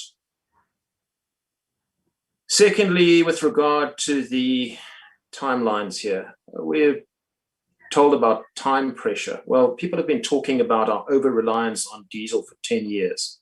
So we have to ask why it's taken until now for gas to suddenly become urgent. And one wonders whether that has to do with who was involved in diesel procurement. I hear that you say that the spiking gas prices won't affect electricity prices, DDG, because it's such a small part of the mix. Really? You may believe that. I can tell you I don't. Now, when it comes to the decision-making process on this contract, and again, I'm specifically talking, or I'm mainly talking about the Karpowership contract. If the DG has a conflict of interest, then he shouldn't be here. Aside from that, I want to ask how much of this decision-making process was political and how much was administrative by the department. And I want an answer to a specific question there. Which of the department's political principles were involved in the decision-making process? So please tell us that.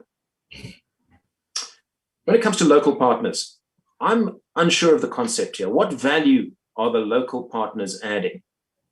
Does the price of electricity that we will be paying rise? Is it now going to be cheaper because of local participation or more expensive?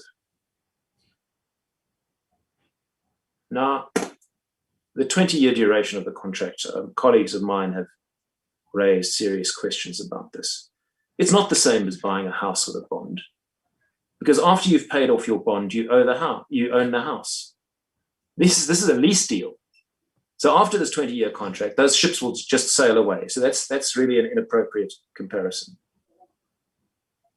I think it's very important to see what other countries are paying. This company is serving some of the poorest countries in the world. I find it difficult to believe that that is very, very expensive electricity.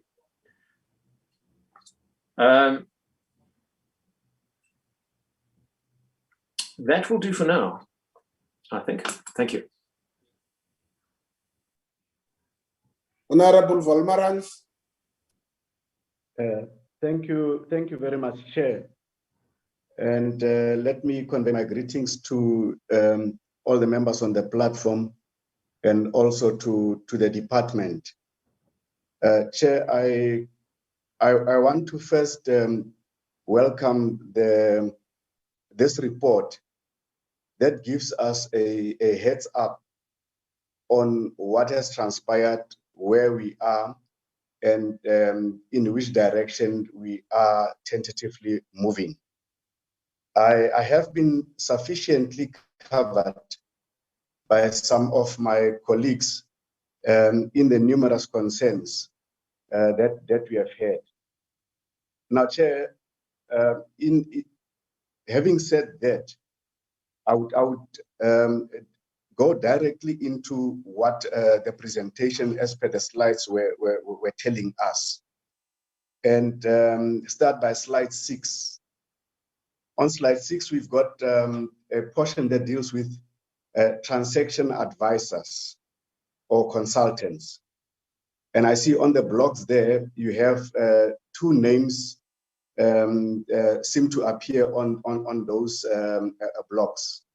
I'm interested to find out whether these are JVs, and if they are not, or they are, what criteria might have been used in as far as either the JVs or the names that we see there is concerned. What criteria was actually used there?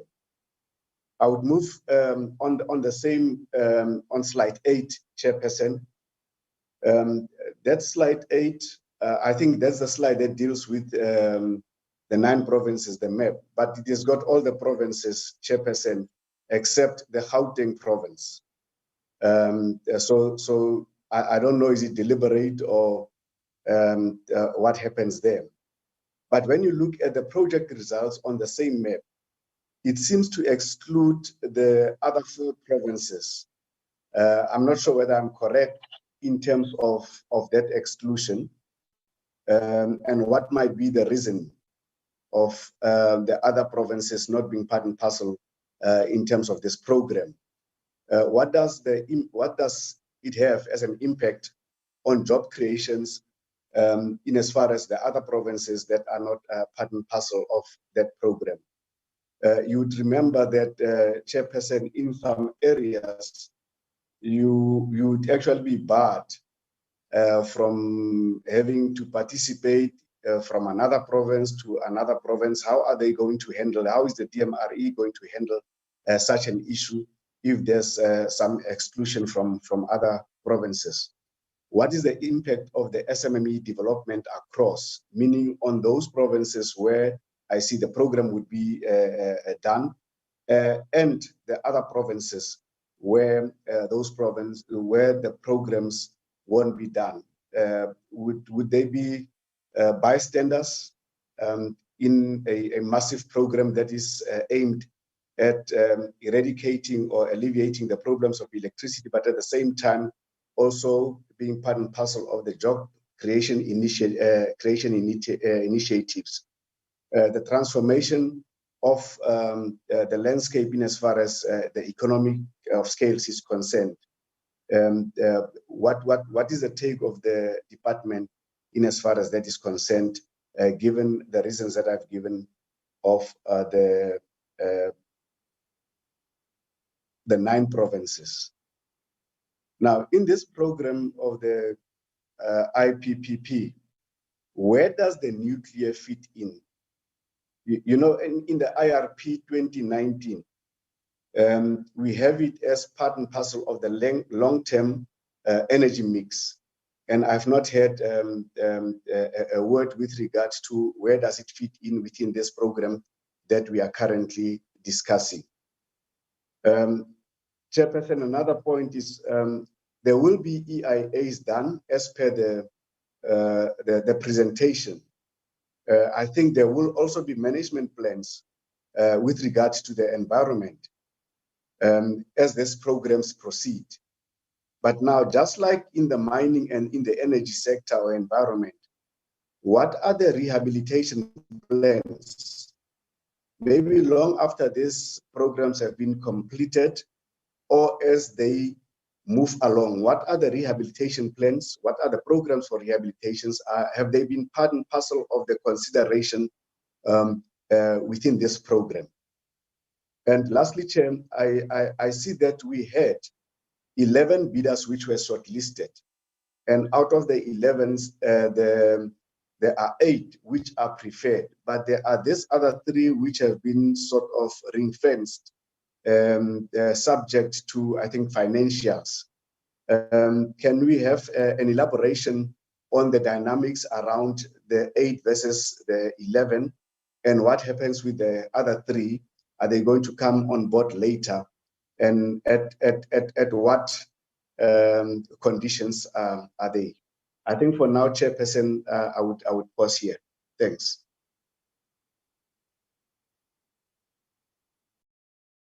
Honorable Langa.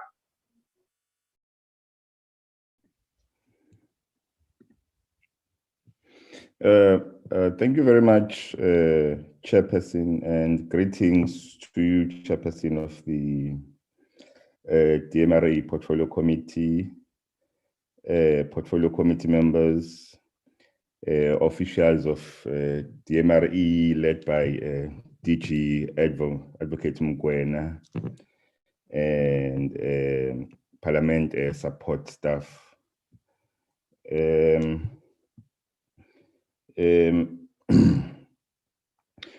My colleagues have covered me on some of the questions that I had. I, however, have 2 just clarity-seeking questions. One is on the process. On the slide, it reflected that there is a request for proposals, transaction advisors, and bids evaluation transaction advisors. Maybe just for clarity, through you, Chairperson, any specific reason why WSP Group Africa and Amandla Engineering, who reflect as technical advisors, and Weber Wenzel, who reflect as legal advisors, they wear 2 hats as advisors on both of these advisory platforms. My concern will be around influence, hence this question, Chairperson. And the second one is on the tenure, the 20-year tenure. Chair, what happens if the appointed service provider fails to deliver within that period? Shouldn't we have started on a shorter period, then review, then check if the appointed service provider meets targets, then renew the contract based on delivery? Thank you, Chairperson.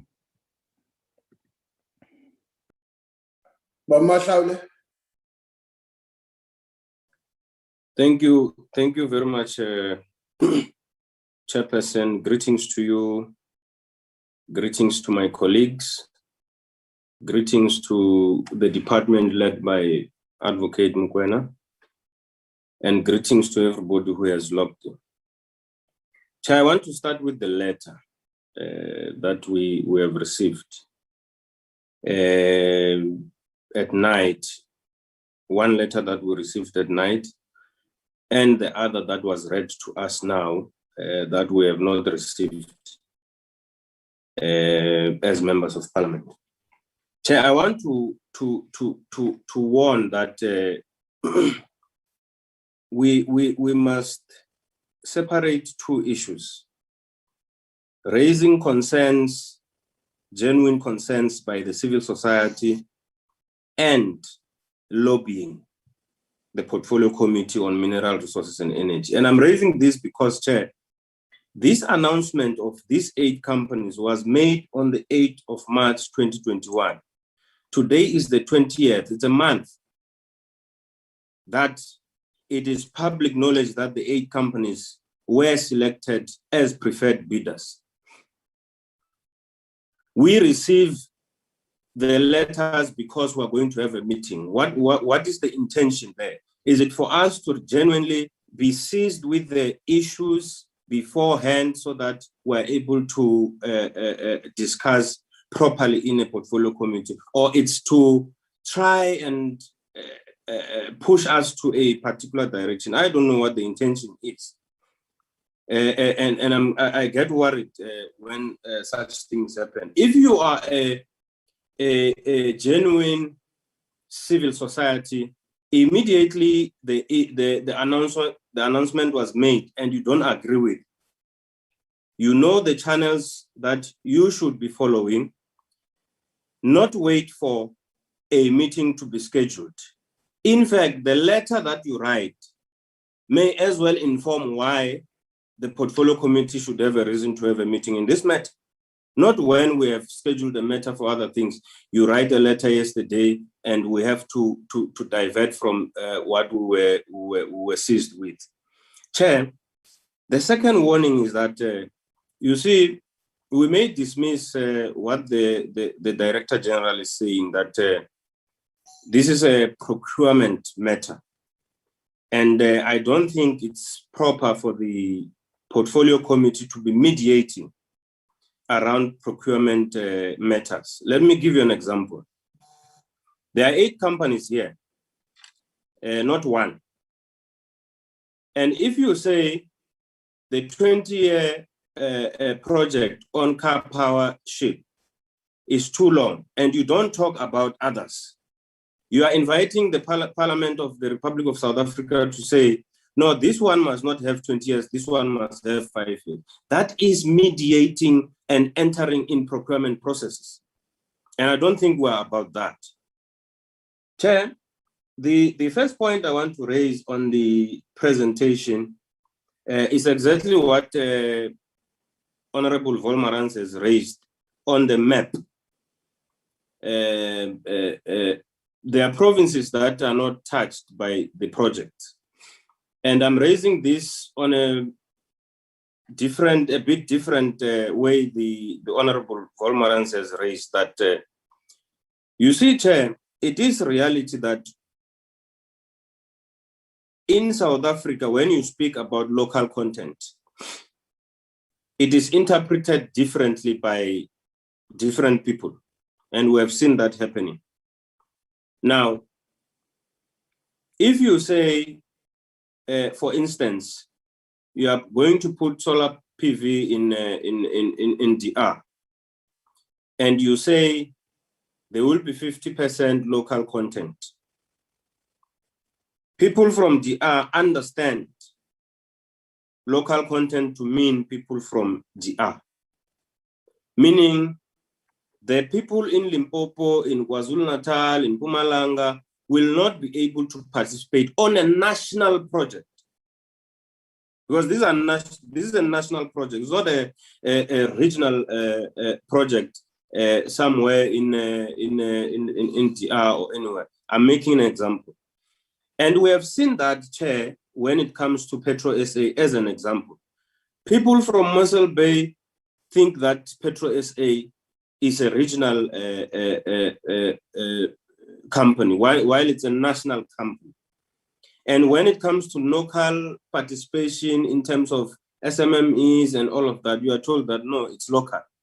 Now, I want the department in this instance to say, when we speak about an international company and we say there will be 50% local content, what do we mean? And separate to that, when a local company, meaning a South African company, is awarded this project and it has to give 50% of local content, what does it mean? So that we don't send ambiguous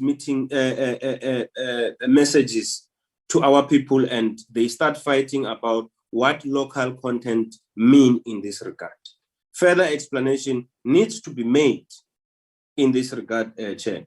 The DDG, and this is my last point, Chair, because other things have been covered by my colleagues.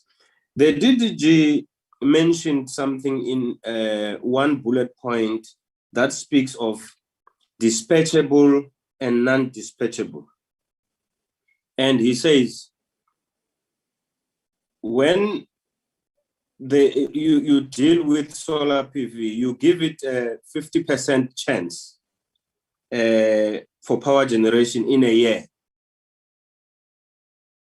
50% chance. And that is because you may wake up today, there is no sun to generate energy from solar. Then wind kicks in. And if there's no wind and sun, the gas and the battery kicks in. Which means, in my view, and I would want to hear the view of the department, that it means solar and wind are not entirely reliable sources of energy in the entire mix. Would they agree with that? Because you can't contract something that must intervene on load shedding and immediately give it, I don't know, I know it's natural that you can't control it, but you give it 50% chance of power generation in a year. Is that why we are contracting solar and wind? Is that the intention? Because everywhere you go, you'll be told that we must move towards a more reliable energy source. And solar and wind are mentioned in that respect. What is the view of the department there? Thank you very much, Chair.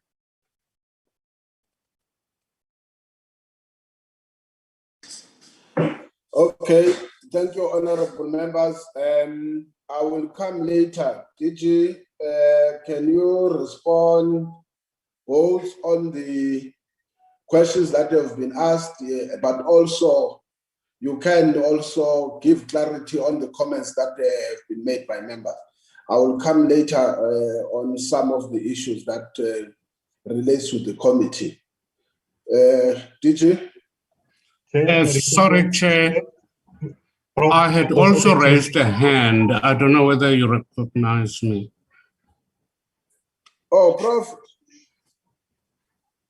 I didn't see your hand. I don't want to lie. Sorry. Continue, Prof. Thank you very much, Honorable Chair. I also would like to welcome the report. Load shedding is a very serious matter in the country, and we always welcome means to try and reduce it. I'm grateful to my colleagues who have covered me as far as questions are concerned. Maybe I'll ask a few clarity-seeking questions. A number of colleagues who spoke before me have also hinted on the selection of bidders. It also concerns me that we have got 2 projects in Northern Cape, but none in other provinces in the north of this country. None in Free State, none in Gauteng, none in Limpopo, none in Mpumalanga. So one wants to know what criteria was used, because the Northern Cape, as far as economy is concerned, many activities, economic activities happen away from Northern Cape. The second question, Chair, is about the length of this arrangement. I would like to know whether we're talking about a temporary or a permanent arrangement, because sometimes in the presentation we're told about 5-year term. Then we're also told about 20-year contracts. it's concerning, and I'm also concerned about the number of bidders that have been selected.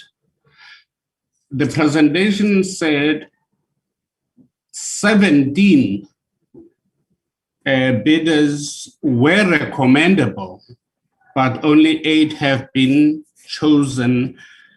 And the question is whether 8 is enough to cover us on this very concerning issue of load shedding, especially when we are told that finances are involved, and we're also informed that there are possibilities for the contractors to walk away from this contract. In the immediate past, in the recent past, the media has been flooding us with complaints from stakeholders such as COSATU that they were not considered when the restructuring of ESCOM was considered. And one may now ask, regarding the present arrangement, whether relevant stakeholders have been consulted or informed about this project, especially COSATU. Then, perhaps, Chair, I should stop there. Thank you very much. Okay, DG. Thank you. Thank you very much, Honorable Chair and honorable members.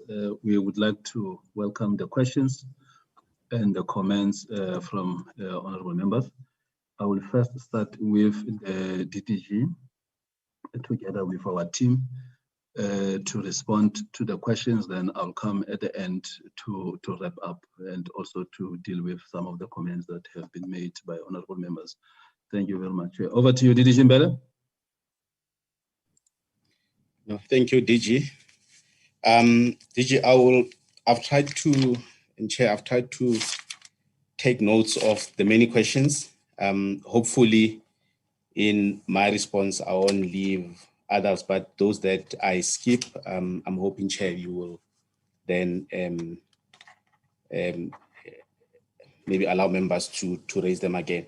But then, then I also want to indicate that there's also the head of the IPP office chair in the meeting who will take some of the questions that I will leave out, but I will let him come in once I've answered. I'll try and go through the list as I've taken the questions down, Chair. The first question, Chair, was around the fact that there were pronouncements by the president that we need to undertake urgent procurement, and why was there no sense of urgency, Chair? I think one must start first by indicating that putting together a program of this nature involves a number of stakeholders. And key to this program is ESCOM, Chairperson and honorable members. You will understand that what we procure, ESCOM is the buyer. And without ESCOM playing the role of the buyer, there is no procurement. So a lot of the time was actually spent in discussions with ESCOM, because the ESCOM's challenges have changed since the last time we undertook a procurement process. And so we went through an extensive process where ESCOM wanted the risk allocation between the IPPs and ESCOM to be relooked at, and for certain adjustments to be made, Chairperson. That was the first part that took a lot of time, but also extensive discussions happened when we were discussing the technical requirements for the program with ESCOM system operator. But at the same time, Chairperson, we could not issue a determination, apologies, we could not issue an RFP before concurrence of the determination by the regulator. the concurrence to the determination was only issued by the regulator on the 7th of around early in July, and we gazetted it. Was only issued in May, and the process of finalizing the RFP in engagements with ESCOM and National Treasury was only concluded around July, and the RFP was issued in August 2020. And obviously we needed to give bidders enough time. We initially had a closing date for bids of end of November, and following a lot of requests from potential bidders, that timeline was extended to 22nd of December. So Chairperson, I was just trying to indicate there that there was a sense of agency from the department point of view, but unfortunately there are stakeholders that needs to be engaged, that needs to be taken over the line. Otherwise there is no procurement program. And basically that's what took a lot of the time. Similarly with bid window 5, you will be aware that we initially had announced that we wanted to go out on the 18th. Unfortunately, and that announcement was in anticipation of certain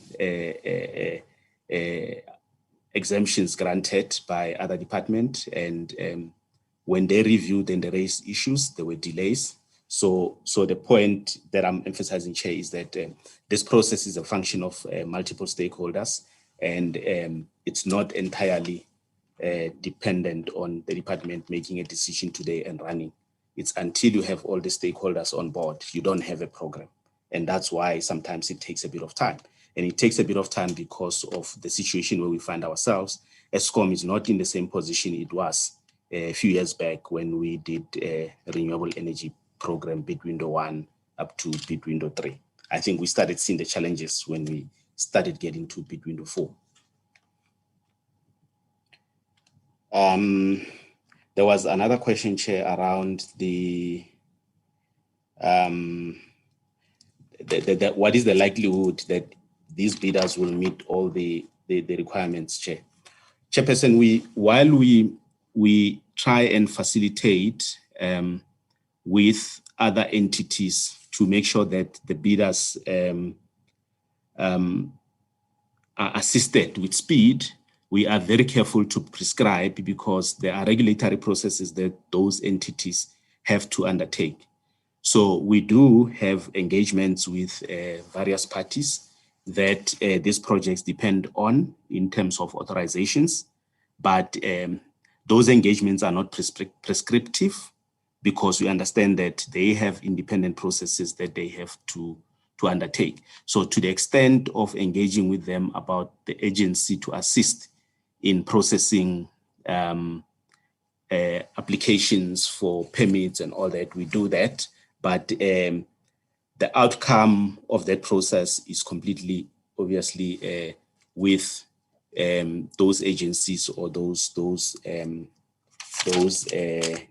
departments, including we have had engagements with Transnet, National Ports Authority, the Marine Safety Authority, even with NESA.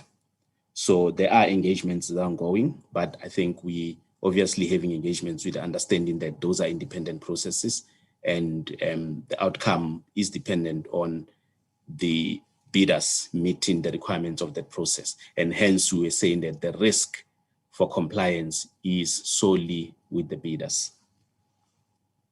The question was, what happens if the bidders don't reach financial close? I did touch on this issue in the presentation where I indicated that the day we announced preferred bidders had some time to accept or reject the offer as a preferred bidder. And part of them accepting is that there is some non-refundable fee that they have to pay, and they also have to provide the department with a preferred bidder guarantee. And that is a way of ensuring that they see the entire process to the end. And this is a significant amount of money.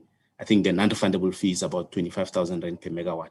you can do the calculations and you'll understand that for some of these projects, how much it will cost if you do say that you'll go ahead with the project and then you pull back. So in a way, one can say that there are penalties and there is pressure on these bidders to make sure that the projects are done to the extent that these bidders have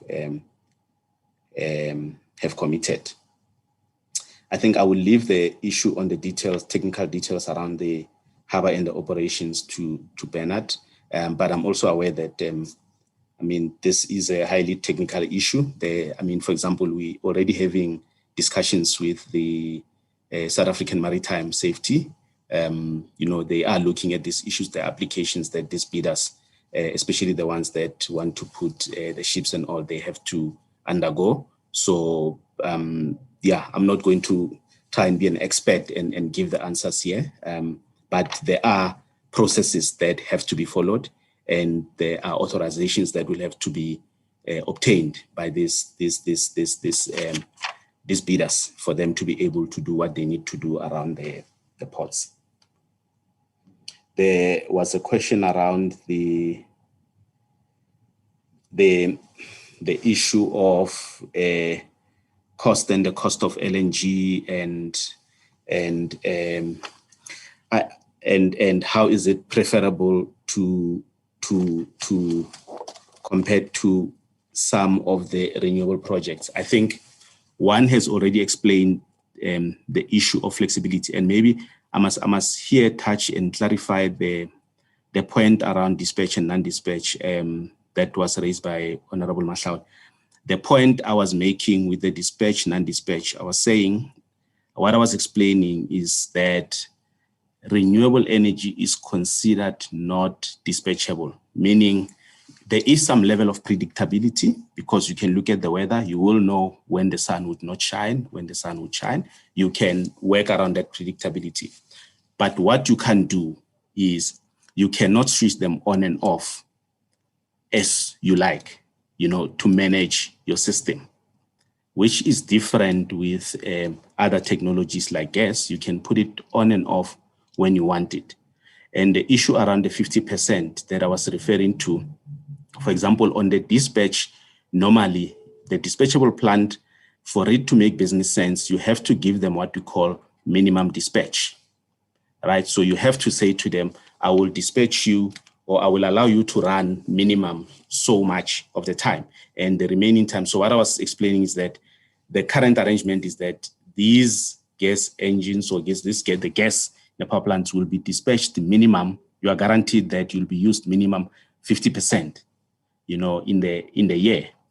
And then the other 50%, the utility or the system operator will decide on the basis of the need that they see. But even then, they will dispatch the cheapest plant first, not necessarily any plant that is available on the grid. So that is the point that I was making around the issue, the difference between dispatch and non-dispatch. The other point that maybe I should touch on here is the issue around the comparison with other projects elsewhere, is that the price that you pay is also a function of the volumes that you take. For example, if you take gas at peaking, it means that for all that infrastructure, you are going to take them for a short period of time. If you look at our peaking plants, they are deployed at about 6%.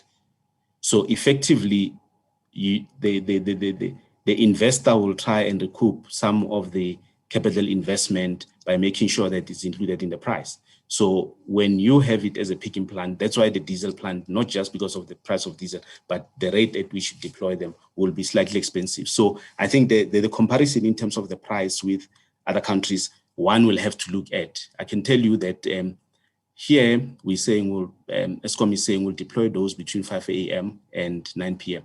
If you go to some of the countries that have been referred to, you'll find that those things are run as base load, which is like 24 hours. So obviously you will know what happens. The harder you run them, obviously, the less you can drop the price because of the volumes that you're pushing through. And then I think there was, I've already answered the question around why did it take so long. I've already answered the question around what happens when these bidders don't obviously pass the line. There is a penalty that they are all aware of. And prior to bidding, it was already in the specification. They would have known that they needed to anticipate all the risks that within relation to the hurdles they will have to cross or to pass to be able to get these projects online. I've responded to the one about I think I had already touched on why you do a shorter PPA. Why you would do a longer PPA. I explained it, that it's a function of affordability. You can do, there's nothing that stops you from going to all these projects and saying to them, I will take you for 5 years. And I think maybe I should, at this point, also touch on the point that was made again by Honorable Mahlaule when he touched on the fact that you had here a process, a open bidding process where the requirements were put out and they were equally put out to everybody else.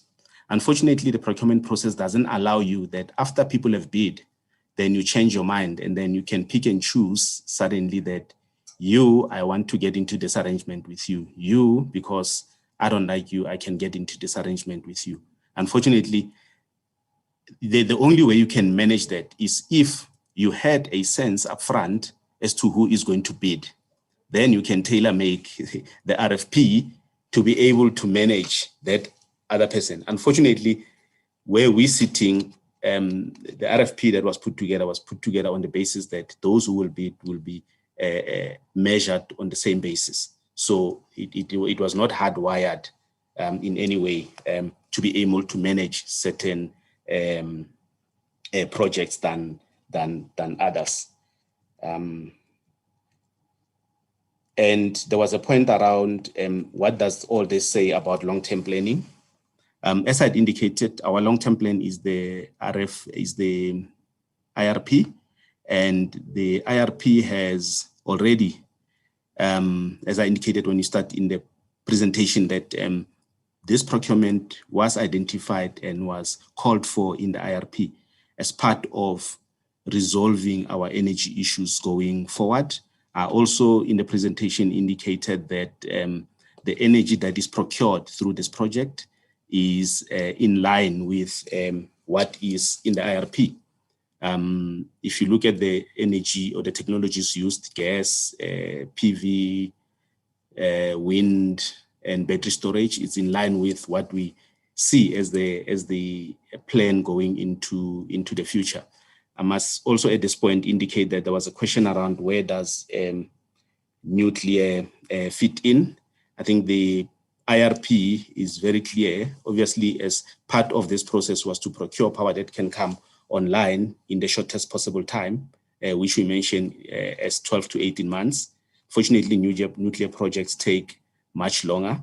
The IRP does indicate that preparations for nuclear must happen, and there is a process that colleagues in the department are undertaking in terms of nuclear. But unfortunately, there was no project that bid into this risk mitigation as a nuclear project into help assist in the load shedding in the immediate to long term. There was a point around when we do, I think it was from Honorable Matoko, when we do this IPPs, and it was in relation to what happens in municipalities. In terms of this program, the program will sell, it's the buyer for this energy is Eskom. And yes, Eskom, in terms of its applications for tariffs to the regulator, does take into account the implications on the poor. That's why, and that's why there are things like the free basic electricity, because the poor or the residents trade with Eskom or municipalities in their respective areas. And that's why there's also the inland block tariff to make sure that those who can afford would pay a little bit more compared to those that cannot afford. So The procurement, even though it does not directly deal with that, the distributors that ultimately sell to the consumers do take those issues into account. I've explained. At the beginning of the presentation, I explained the issue around this was not emergency power. What we were doing, it was and I would call it's emergency procurement, which I'll call it agent procurement, that we were trying to undertake. It was not trying to procure emergency power, which is different. So the agency was the agency in the procurement process. It was not the emergency in a sense that the power itself is an emergency.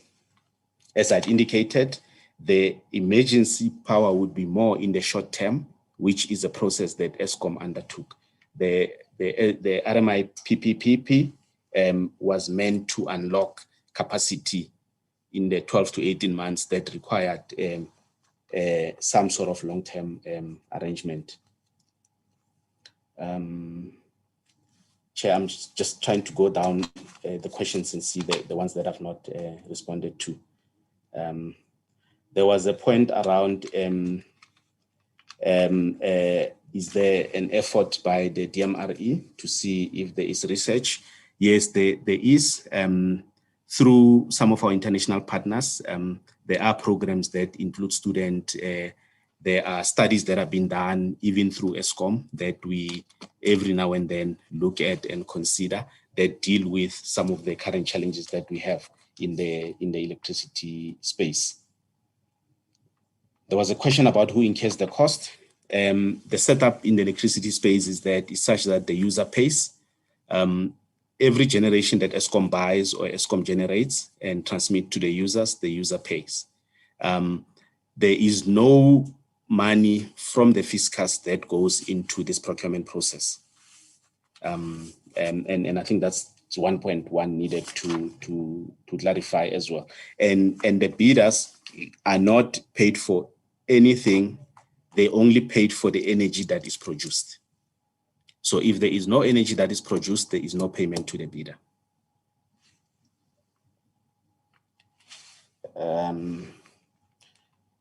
And then there was a point around, was the announcement not premature? No, the announcement by the minister was not premature. It is part of the process. It's generally a two-stage process. It's the same process that we ran with the renewable IPPs, where you first announce the bidders. Now that they know that they are preferred bidders, they go and finalize with their funders, their banks, everything that they need to finalize before the contracts are signed. It is in the design of the program that it runs like that. The preferred bidders will have to go and do some work. And generally that work, we give them about 4 months, hence the timeline of July. Okay,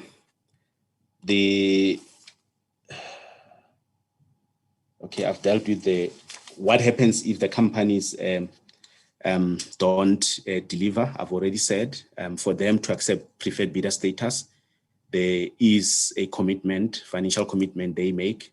And if they don't see through, they will obviously lose on that. Question from Honorable Malinga around, is Eskom ready for this power? As I indicated, part of the initial phase of these processes, we spend it in extensive engagements with Eskom. They have had sight of the RFP. They had sight and had to approve the PPA, which is the contract that these bidders will enter into with Eskom at the end of the process. So Eskom, I would say, is ready because they have been part of the process for us to get to this point. Yes, they are not involved in deciding who goes, who does not go, but they're in the preparatory stages, and the communication has also been sent to them insofar as the preferred bidders are concerned. And then there was a point from Honorable Lorima around the it is prudent that there is a public process in the signing of the contract. I think we did mention that there are no contracts that have been signed.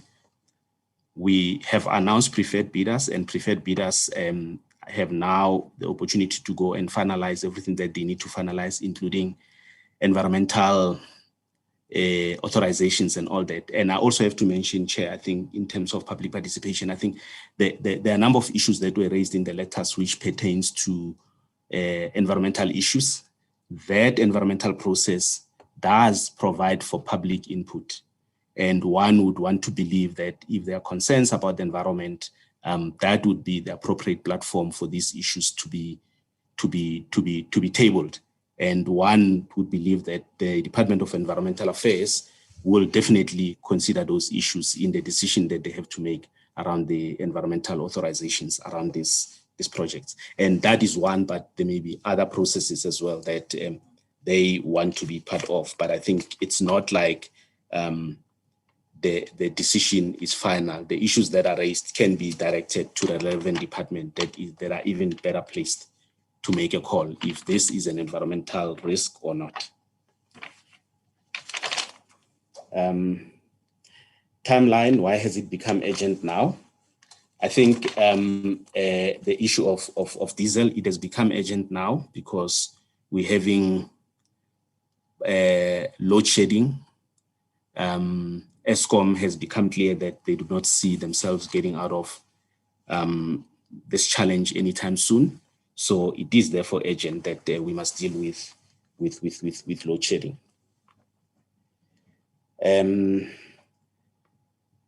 I will touch on this one, but I think DG will amplify.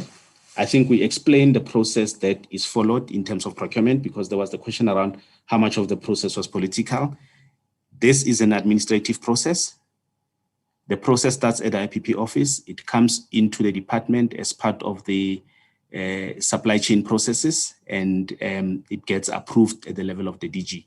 So there is no ministerial involvement in the process of procurement, like in any procurement that happens in the department. But I guess DG can amplify on that.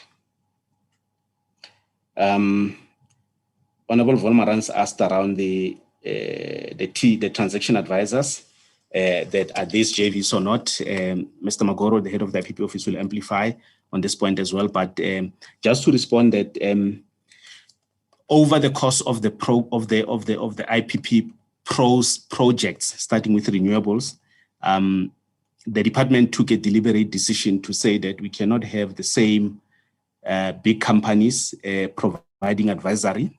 And they have obviously the advantage because they have international partners that they have worked with on similar projects internationally. So that we then made a decision as a department that we need to start introducing local players, and the best way for them to get the skills is to pair them. So we have through the DBSA, we've got 2 panels of service providers, and we had we also have a panel of emerging firms, and we generally pair these emerging firms with the big firms. But also to indicate that we are starting to see some of these fruits. For example, the governance advisor on the bid evaluation process, which is Tick and Mend, it's an emerging firm, and they were able in this round of the IPP process to stand on their own. So there is a deliberate program by the department and the IPP office and the DBSA to introduce emerging firms and make sure that they gain their relevant skills and they're able to participate in this kind of project. So it's not a JV, but it was a deliberate pairing where the bidders are asked to bid. What are the rehabilitation plans? Yes, there is a requirement on all the bidders to make provision for rehabilitation as part of their projects. And I will leave the details of that for maybe Bernard to unpack when he adds. Then the question around what happens to, there were 11 bidders, 8 were announced. What is the process with the 3 other bidders? As I'd indicated, the provision in the RFP was that we're going to do benchmarking and look at the costs that these bidders are putting forward. With these three bids, when we look at the costs in terms of the project, they were a bit out of the norm with similar projects. And engagements has happened with these companies, and they are looking at the numbers. And I believe the team that's working on this from the IPP office is almost finalizing, and we will definitely make an announcement soon in this regard. There was a question around, are there any specific reasons you have technical advisors on both sides, which is generally sometimes the same company. What happens is that, and I think maybe let me leave this one to Bernard, who is more on the operation side at our people office to touch on. I've explained what happens if the service provider fails to deliver during the tenure of the projects. There are penalties, and I think there are also even penalties even if the service provider is connected and the plant is operating. There are penalties if the service provider is not able to meet the request of the system operator at that particular point in time as agreed. So there are penalties in terms of payments that they might have to make as well. The question around the projects in various locations, specifically on this program, because we're looking for projects that can come online as soon as possible. Location of the projects was not a requirement that we had put up front to say, you know, you need to be in these particular areas. But what I can share, Chair, is that more and more as the ESCOM grid becomes constrained, we can see that what is starting to happen is that projects are starting to go and look in provinces that they would have not gone and looked at. If you look at specifically PV projects, they all wanted to go to the Northern Cape because the resources in the Northern Cape are very good. I mean, the output you get in the Northern Cape compared to Limpopo, it is said that would differ by about 30% at times. So, but what we are starting to see is that because of the limitations in terms of the grid in the Northern Cape, you are starting to see projects coming up in other provinces because the projects are also chasing where it is easy to connect to the grid. But one of the considerations that we're looking at, Chair, is as part of the just transition and what would happen in Mpumalanga, and the need to target where there is grid access, there is a discussion that's ongoing about how do you redirect some of these projects to other provinces where and they're driven by obviously available capacity in the network. We've spoken about the length of the contracts. Let me just clarify the one around. There was a concern about the number of bidders selected, 17, but only 8 were recommended. Chairperson and members, what I had indicated is that the evaluation process is a 2-stage process. The first process says that the first part says that have you met the minimum requirements? So basically you had the 28, they went through a process of saying, did you meet the minimum requirements in terms of this program requirements? If yes, you go through. If no, you automatically out because it means what you're offering is not what we're asking for. Then once you've done that, then you go into the next phase, and in the next phase, that's where the price and issues of economic developments kick in. So the 17 met the minimum requirements, but then 11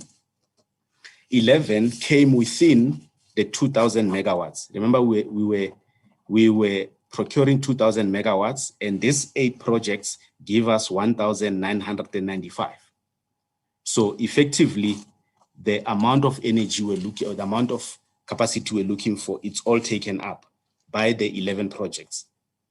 So that is the reason you have 11 projects, not 12 projects or 9 projects. It's because it was dependent on the number of, on the amount of energy that we're trying to procure. Chair, with your permission and DG, I will ask Bernard to respond to some of the questions that I may have not touched on. Bernard.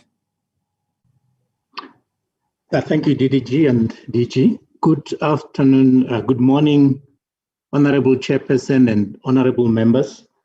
DDG Mbele covered most of the question, but let me start by emphasizing that the process that we undertook here was in line with the Preferential Procurement Act. It was in line with all the regulations thereunder. It was in line even with Section 17 of the Constitution. The process was fair, open, and transparent, and it was equitable. And we do believe that this process was above board, and it was in line with all the other processes that the IPP office follows in procuring the independent power producer energy. I must also emphasize there are a number of concerns around the influence from government. The way the IPP office operates is that we receive an instruction to undertake the procurement process from the department, and thereafter all the processes that happens are within the IPP office. We do now and then go back to the department to make sure that we follow the supply chain management processes in full, and where we need certain approvals, we will then go back to the department. But ultimately, the final product that get handed to the department is the outcome of the procurement process. The appointment of TAs, that is done by the IPP office together with the DBSA.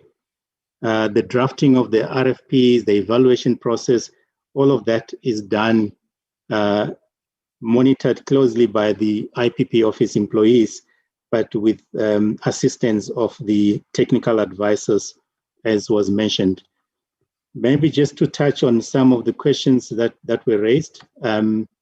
We are in constant discussions with all the entities that are involved in the authorizations, whether it's TNPA, it's NERSA, ESCOM in terms of the connection assets. And so far, we have not been made aware of any risk to reaching financial close of these projects. We know that the timelines are very tight, but at this point in time, I can confirm that even TNPA around the ports access issues, the last meeting that we had, they were even having workshops with some of these bidders to make sure that all processes are followed and finalized before financial close. Then there was a question around, I'll just comment on some of the questions. The decline in the RE price, yes, it is correct. But I think as DDG Mbele mentioned, there are limitations, and this is the reason we structured this program as a dispatchable program. There are limitations with renewable projects as standalone projects, which is why you saw in the projects that we shared with you this morning that whenever there's a renewable, it will be combined with either gas or combined with battery storage. So the decline is there, but unfortunately, for grid management perspective, you still need this dispatchability requirements that DD Mbele spoke about. And just to give you an example, some of the members will remember the challenges that California had last year, and I think Texas has similar challenges as well, where there are limitations in just deploying one technology. So for now, from an engineering perspective, there is no one technology that can provide the solution to our energy challenges in the country. So that's just a comment in responding to some of the questions raised. Then there was a question around appointment of TAs, just to comment on that. Yes, we took a deliberate decision that we will be appointing them in pairs. And to be exact, 30% of the work is subcontracted to the imaging panels. And interestingly, we have actually seen the drop in the prices by creating this competition between the technical advisors. So the risk mitigation actually was the cheapest program that the IPP office has ever undertaken from a procurement perspective. The cost of running this program was the cheapest. And as DDG Mbele mentioned, we have already started seeing benefits of this process with some of the imaging firms now starting to operate as standalones. Then, yeah, on rehabilitation plans, so each project is required in terms of the agreement that we are going to sign with them to have the rehabilitation trust for the duration of the power purchase agreement, the 20 years. And every year they have to report to us, and we'll be doing audits as well in terms of the status of the trust from a tax perspective, but also from the provisions that will be required to rehabilitate the sites when the projects are decommissioned. So this is something that we introduced with the risk mitigation, and it's also found its way into the bid window 5 as well. Then just maybe on that question, related question around the same TAs appearing on the RFP development and evaluation. I must mention here that there is no requirement to separate the technical advisors for development of the procurement documents and the evaluation process. So we took a decision that in order to allow more parties to be involved in this process, more technical advisors, especially bringing imaging firms, we decided to separate these two activities and have separate advisors for the RFP development and the evaluation process. And again, we saw that we also saved from a procurement cost perspective because we are creating competition and we are also allowing more participants to be involved in the process. And it has worked very well, and we are going to continue with the same process for future programs. So the reason you had WSP and Weber's appearing on both sides, it means they were successful in the selection process for technical advisors for both activities, the RFP development and the evaluation process. And then on local content, just to clarify that local content in terms of the definition is utilizing South African products, both in terms of construction period, but also the operating and maintenance. The DTIC together with National Treasury through the National Treasury designated sectors circulars, they have designated certain products as designated local content, which means those products can only be procured locally. And those are the products that we exclude when we calculate the local content contribution, because then we expect everyone to utilize those products. If the bidders have received the exemption.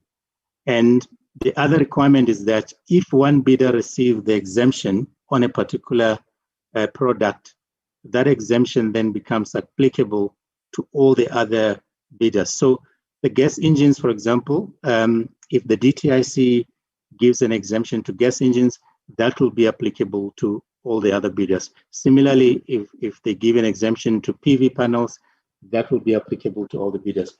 So the requirement is that we set a minimum local content threshold. And in this case, it was a 40% local content threshold. And how it's calculated, you first exclude those exempted products in terms of the DTIC and the National Treasury designated sector circulars. And then you calculate what we call the total project value. And then out of the amount that will then be left off, you look at how much of that will be spent locally. on local products. And the requirement was that each of the seller or project company has to meet the 40% requirement. And that is how we ended up with the local content that you saw in the presentation. DDG Mbele, I'm not sure if I missed anything else. I think you've covered all the other questions according to my notes here. Back to you, DG. Thank you very much, the head of IPP office at DDG Mbele. Chair, we would like to, in fact, is the last part that I'm required to deal with. Firstly, let me just confirm that there is no political involvement in the procurement process, and that is in terms of the law. I think the DDG has clarified this point, and the head of IPP office. Let me explain, Chair, that my name is Thabo Shadrack Mokwena. Now, it is evident here that the other colleague, he must have the same name as mine, but I doubt if the middle name is the same as mine. And so I think that's why I need to start in responding to this question. In government, we declare our interests annually if we serve as directors or shareholders of any company or companies, and we have done that exercise, and the information is there for public consumption. Now, we also have regulations that are governing us, as you know, that in terms of public service regulations, we are prohibited from doing business or conducting business with government or any organ of state. Now, here you are talking of the companies that are going to work with ESCOM, and ESCOM, by its nature and existence, is an organ of state, as contemplated, in terms of Section 2239 of the Constitution. Now, you can even take this matter further, because, if anyone is found having, been involved in doing business with government, that is a criminal conduct on its own. And so I wonder how the DG of DMRE can be less considerate of those very important instruments. Now, coming to the issue of procurement, as to whether the DG, what is the involvement of the DG? From my side, it's just a point of emphasis, because it has been clarified that we have transactional advisors that do evaluations.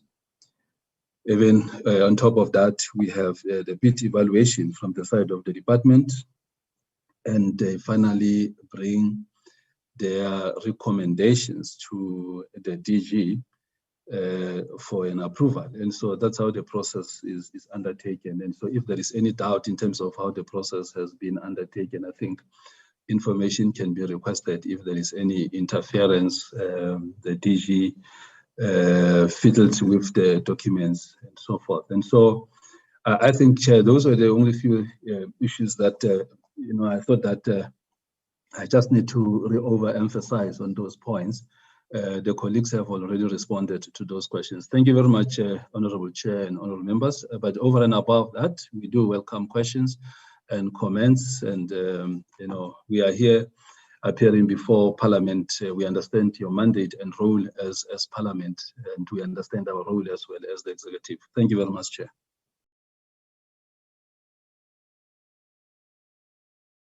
Thank you, DG.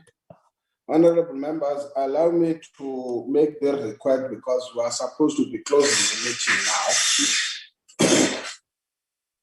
now. We have developed a new approach, an approach that says most of the issues that require our attention, especially where we are supposed to express views, we have to deliberate on those issues as a committee and be able to make a final determination of what do we think requires, if it needs to be recommended as a committee. And I think it's again one of those issues that we can't close now.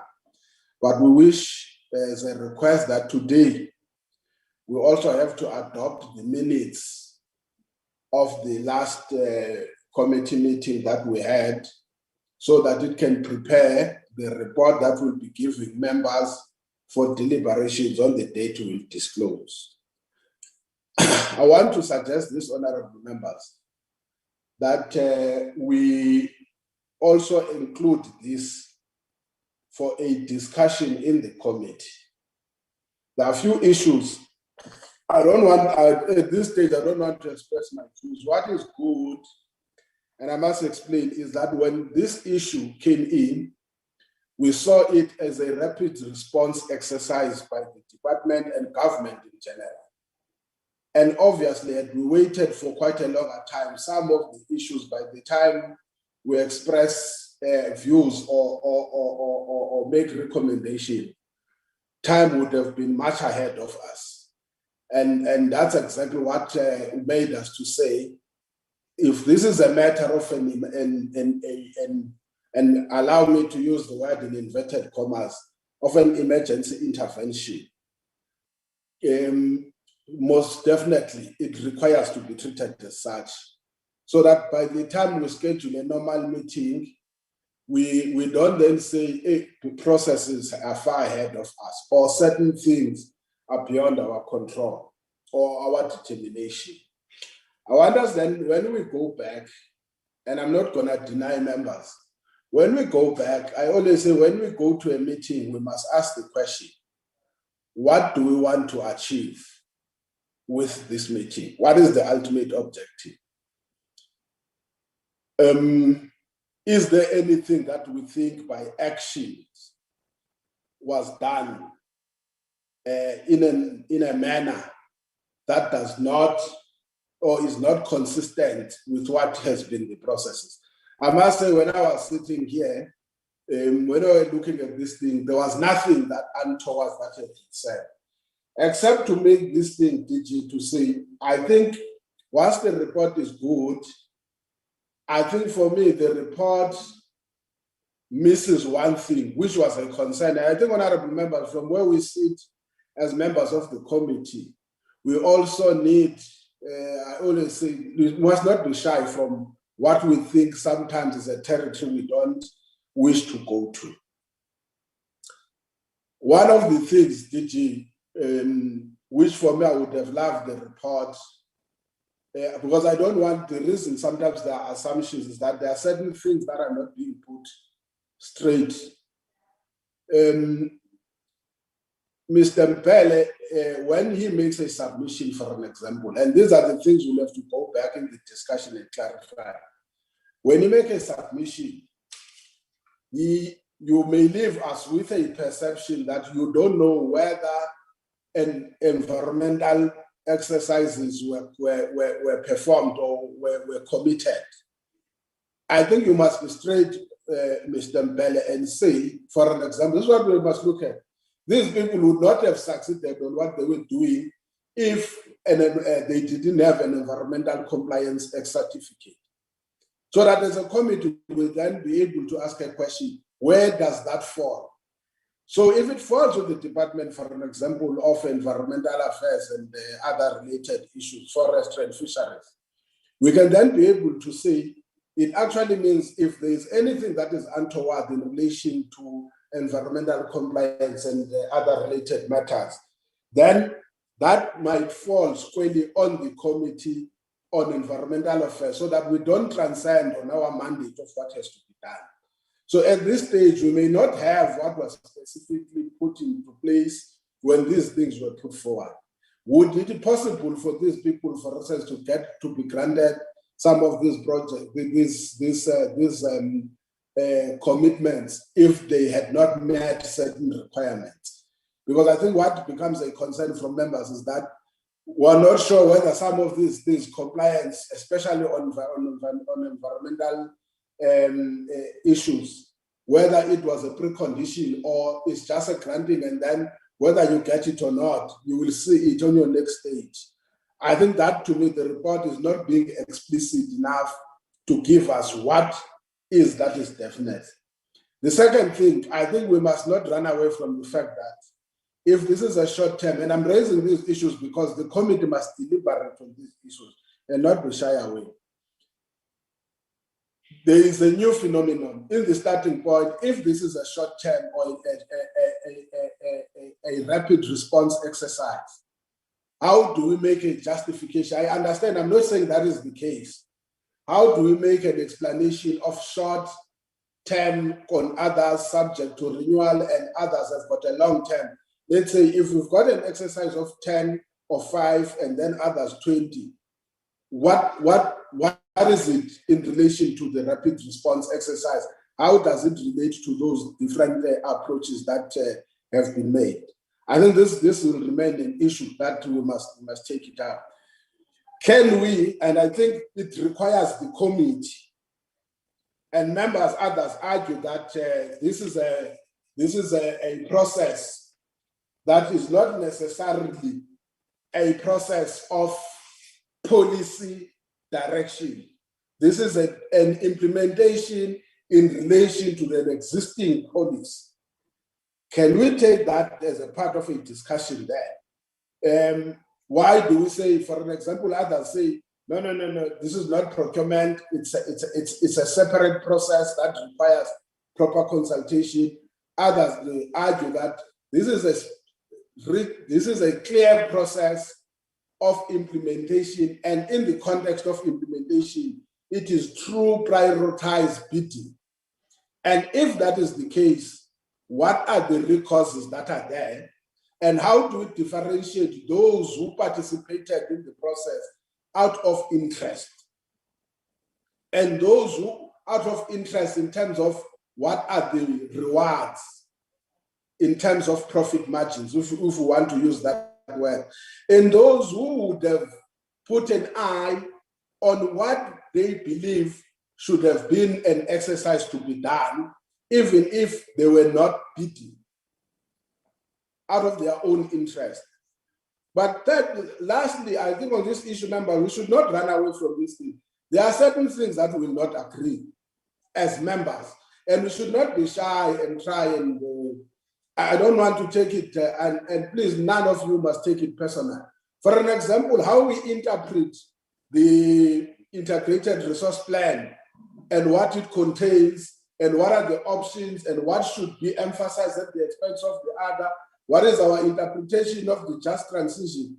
Most definitely, we've got our own preferences, but we must go to the point, do we think that there's an overemphasis of a process that is not contained on what is a government policy?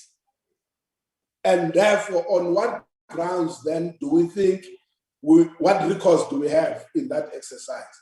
Otherwise, let's agree, there are people who feel that the just transition exercise is not necessarily enough. They would want tomorrow to see us taking this particular route. And let's agree, probably those are the issues we cannot finalize. And at every given opportunity, we might want to express the views that reflect what is our optional choices that we have.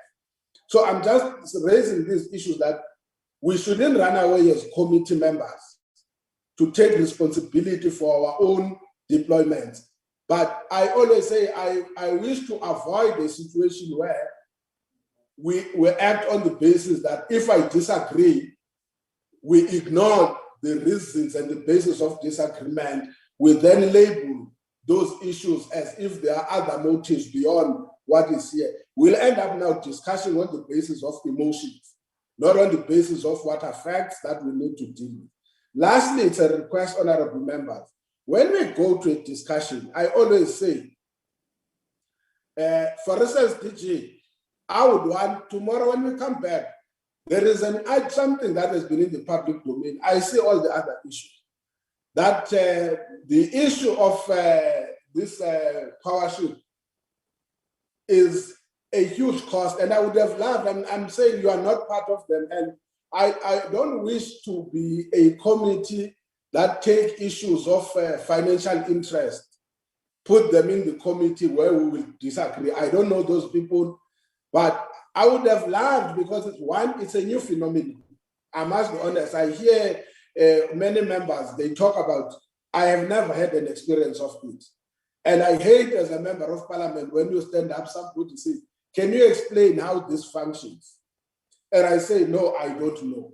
It would have been nice, DG, to say on this new phenomenon, whether good and how excellent it is, I've got no doubt about it, but there would have been an arithmetic calculation given to say, look, for an example, Chair, comparatively to others, this is how much it will. Now, there is in the public domain, and until we correct that perception, if it is there, is that this is one of the most costly exercise on the basis that just on its own, you are spending about 200, there will be about the cost of 218 billion rand. Now, if we can't deal with that public perception is going to remain. And unfortunately, I can't find on the presentation something that helps us to demystify that exercise. So I'm saying we may not deal with the procurement per se, but we may deal on how did we measure. Others would argue and say it may be as a once-off too expensive as you look at it, but if you spread it, it is not necessarily as it is. The last point is what members have discussed. I think it must be able to be understood. If there were to be disagreement, I want to problematize it more, Honorable Milem. I think you were the one who raised this thing. Not necessarily that I'm saying it is like that. But what would happen if there is a dispute there's a disagreement that leads to a stalemate? And because I've hooked your energy or your electricity supply, I've hooked up on an arc at the harbor, I just decide I'm taking my stuff, I'm leaving. Where are we in that process? So I would love, DG, if when we come back, we can be able to get a little bit of an in-depth clarity. And I know for a fact, and I'm saying this thing with extreme carefulness, I'm not saying you know how it operates, but even if it's your IRP office or whatever, surely you can't grant something on what you do not understand how it does it operational. I heard members, others were saying somewhere in one of the, let me say, Middle East countries, it has been applied and it has been efficient. Others say it's too costly and so forth. The truth of the matter is a speculatory and a subjective view by all of us. On this case specifically, it might be nice that when we go there, can you give us a little bit of detail? We are not into, for me, I don't think the committee, honestly, honorable members, should stick on what has been, but also bear with us. The experience has shown that sometimes the manner in which we do things in the public service, cost implications by escalation, they come back to haunt us. So can we agree then, honorable members, that we will schedule, and we have not finished with the meeting, we have got at least a preliminary understanding of what is happening. Next week, we're scheduling next week, Wednesday, to deal with the report in terms of the basic fuel price and the stage of our refineries, which we said it must be there. We'll adopt the minutes, and then we take then, I suggest that this report specific, this one, presentation, we don't take it to any of the staff committee members. We are not taking it to anyone, including the chairperson. We will go back and continue now with the discussion on the presentation so that the committee can make an informed decision. I'm not going to respond to other issues. We'll take all the issues that members were asking or expressing views, including the consideration of public participation, the system and the manner in which, if we agree on that, we must also agree how does it unfold and what are the limitations, who do we leave out, who do we bring in, and how do we make sure that that process does not tamper with what I would say is a process that at the end of the day has made preferential choices of who is correct and who is not. So can we agree on that, that we'll deal with the two reports? If we manage to finish them early, we will start with the one, if I had understood initially, probably this should have been the first report that we dealt with, and then the basic fuel price. At least it's going to still be with us for quite a longer time. I'm not saying it is not urgent also on itself. Do honorable members agree so that we can go and adopt the minutes of the, before we're left with, I'm sure Ari can give us 5 to 10 minutes. We're left with 10 minutes to finish the meeting because we're supposed to finish at 10 past 12. Honorable Milam and Honorable Lorim, I see your hand. Chair. Honorable Masaula. Maybe before the two honorable members speak, can in summary repeat what you are saying must happen next week? I missed you there. No, I'm saying next week we'll have a discussion. We'll continue with the discussion now, not necessarily questions of clarity, but I was highlighting certain things that we will need to focus on. For an example, what do we want to achieve with this process? Number 2, what do we think needs to be recommended? Thirdly, what are the key issues that we think they require the attention of the committee? And then I said the department, if it can help us and explain the new phenomenon, which we may not necessarily be used to, how does it function, and why, how do we deal with the public perception that it is the most expensive to a point that it gives figures? That's the only thing that the department probably can make an arithmetic calculation and provide for us when we go for discussions in the committee. So I'm saying this now rests with the committee itself to discuss, and where there are things that we think that there was an action untoward. For an example, I don't think members would ask a question as to whether there was political interference or not. That's our duty. If as a member of parliament, I feel that there was a political influence like this, let's put things on the table, let's deal with them as they come. If we feel, for an example, I know the DG has answered the question, if we've got proof or we've got a reasonable information at our disposal that some of the people stood to benefit, we can't hide it. We must deal with that issue. We are members of parliament and we are responsible to the public. We should not hide anything except if we are not sure of what we are raising. That's the point we're saying. We're saying this one is not going to be the one on the basic fuel price. It's not going to be tampered with. It's a continuation of the meeting, but after we have dealt with the report of the basic fuel price.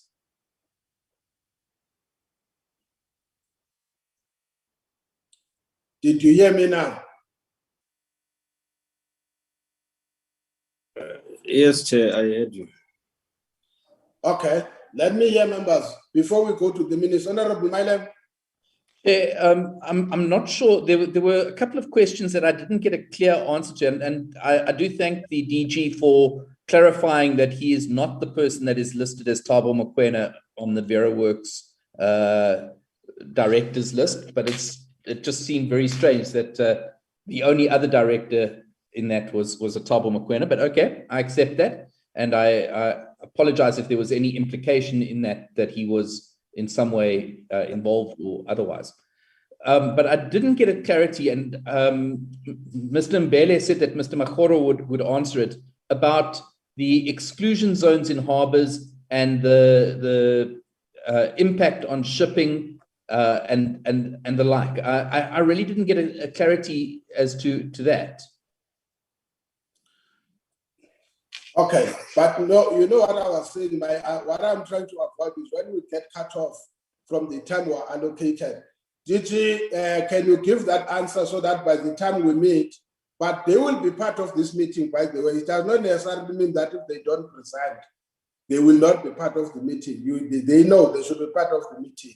But Gigi, can you send that in writing? But also, if you, because I don't want to give you time, we take another 10 to 15 minutes, we end up not finishing the meeting itself. Can you do that? Give that answer. If it's not answered, Honorable Milam, at my own commitment, we can have to start with that question before we continue with the discussions on the matter. Do we agree, honorable members, that we take this to our next meeting next week, Tuesday, so that it can be scheduled? Thank you, Chair. Okay, I take it there's consensus. Can we quickly, before I cut that off, I'm doing this, honorable members, at least if we have adopted the minutes, The minutes are not a decision.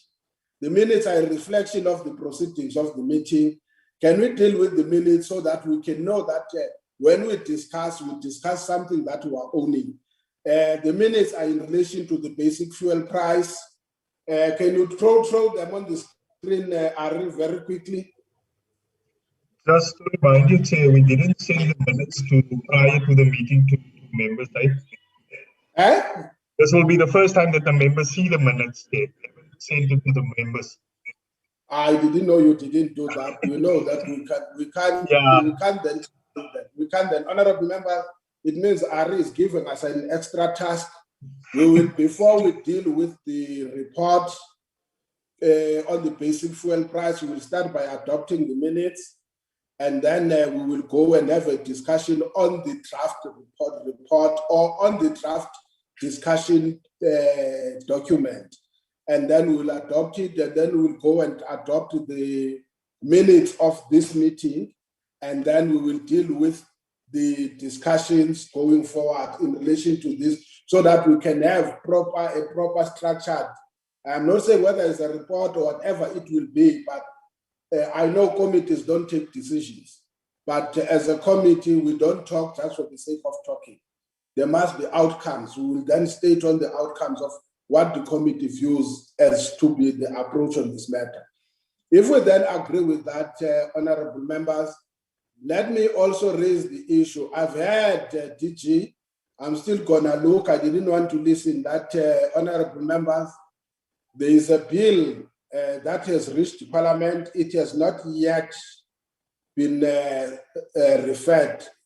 Forget me to alert you in advance. Which means if in our program, when we open, depending when that bill from the department comes, it could mean that it might temper if it comes on the quarter that we've already adopted our programs, because we were told that's what we must prioritize as a committee. So let's just be ready that we may have an extremely tough task when we come back from recess. If it is available or it has reached our desk, we might be able to provide it to you by next week when we have done just to give you a clue what bill it is and what is when by agency it's supposed to be attended to. On that note, honorable members, I've at least exceeded by 1 minute, Ari. Can we agree that the meeting stands adjourned until next week, Wednesday? Agreed. Thank you. Chair. Thank you, Chair. Mama Linga. We saw the new look of the DG, the advocate, with the glasses.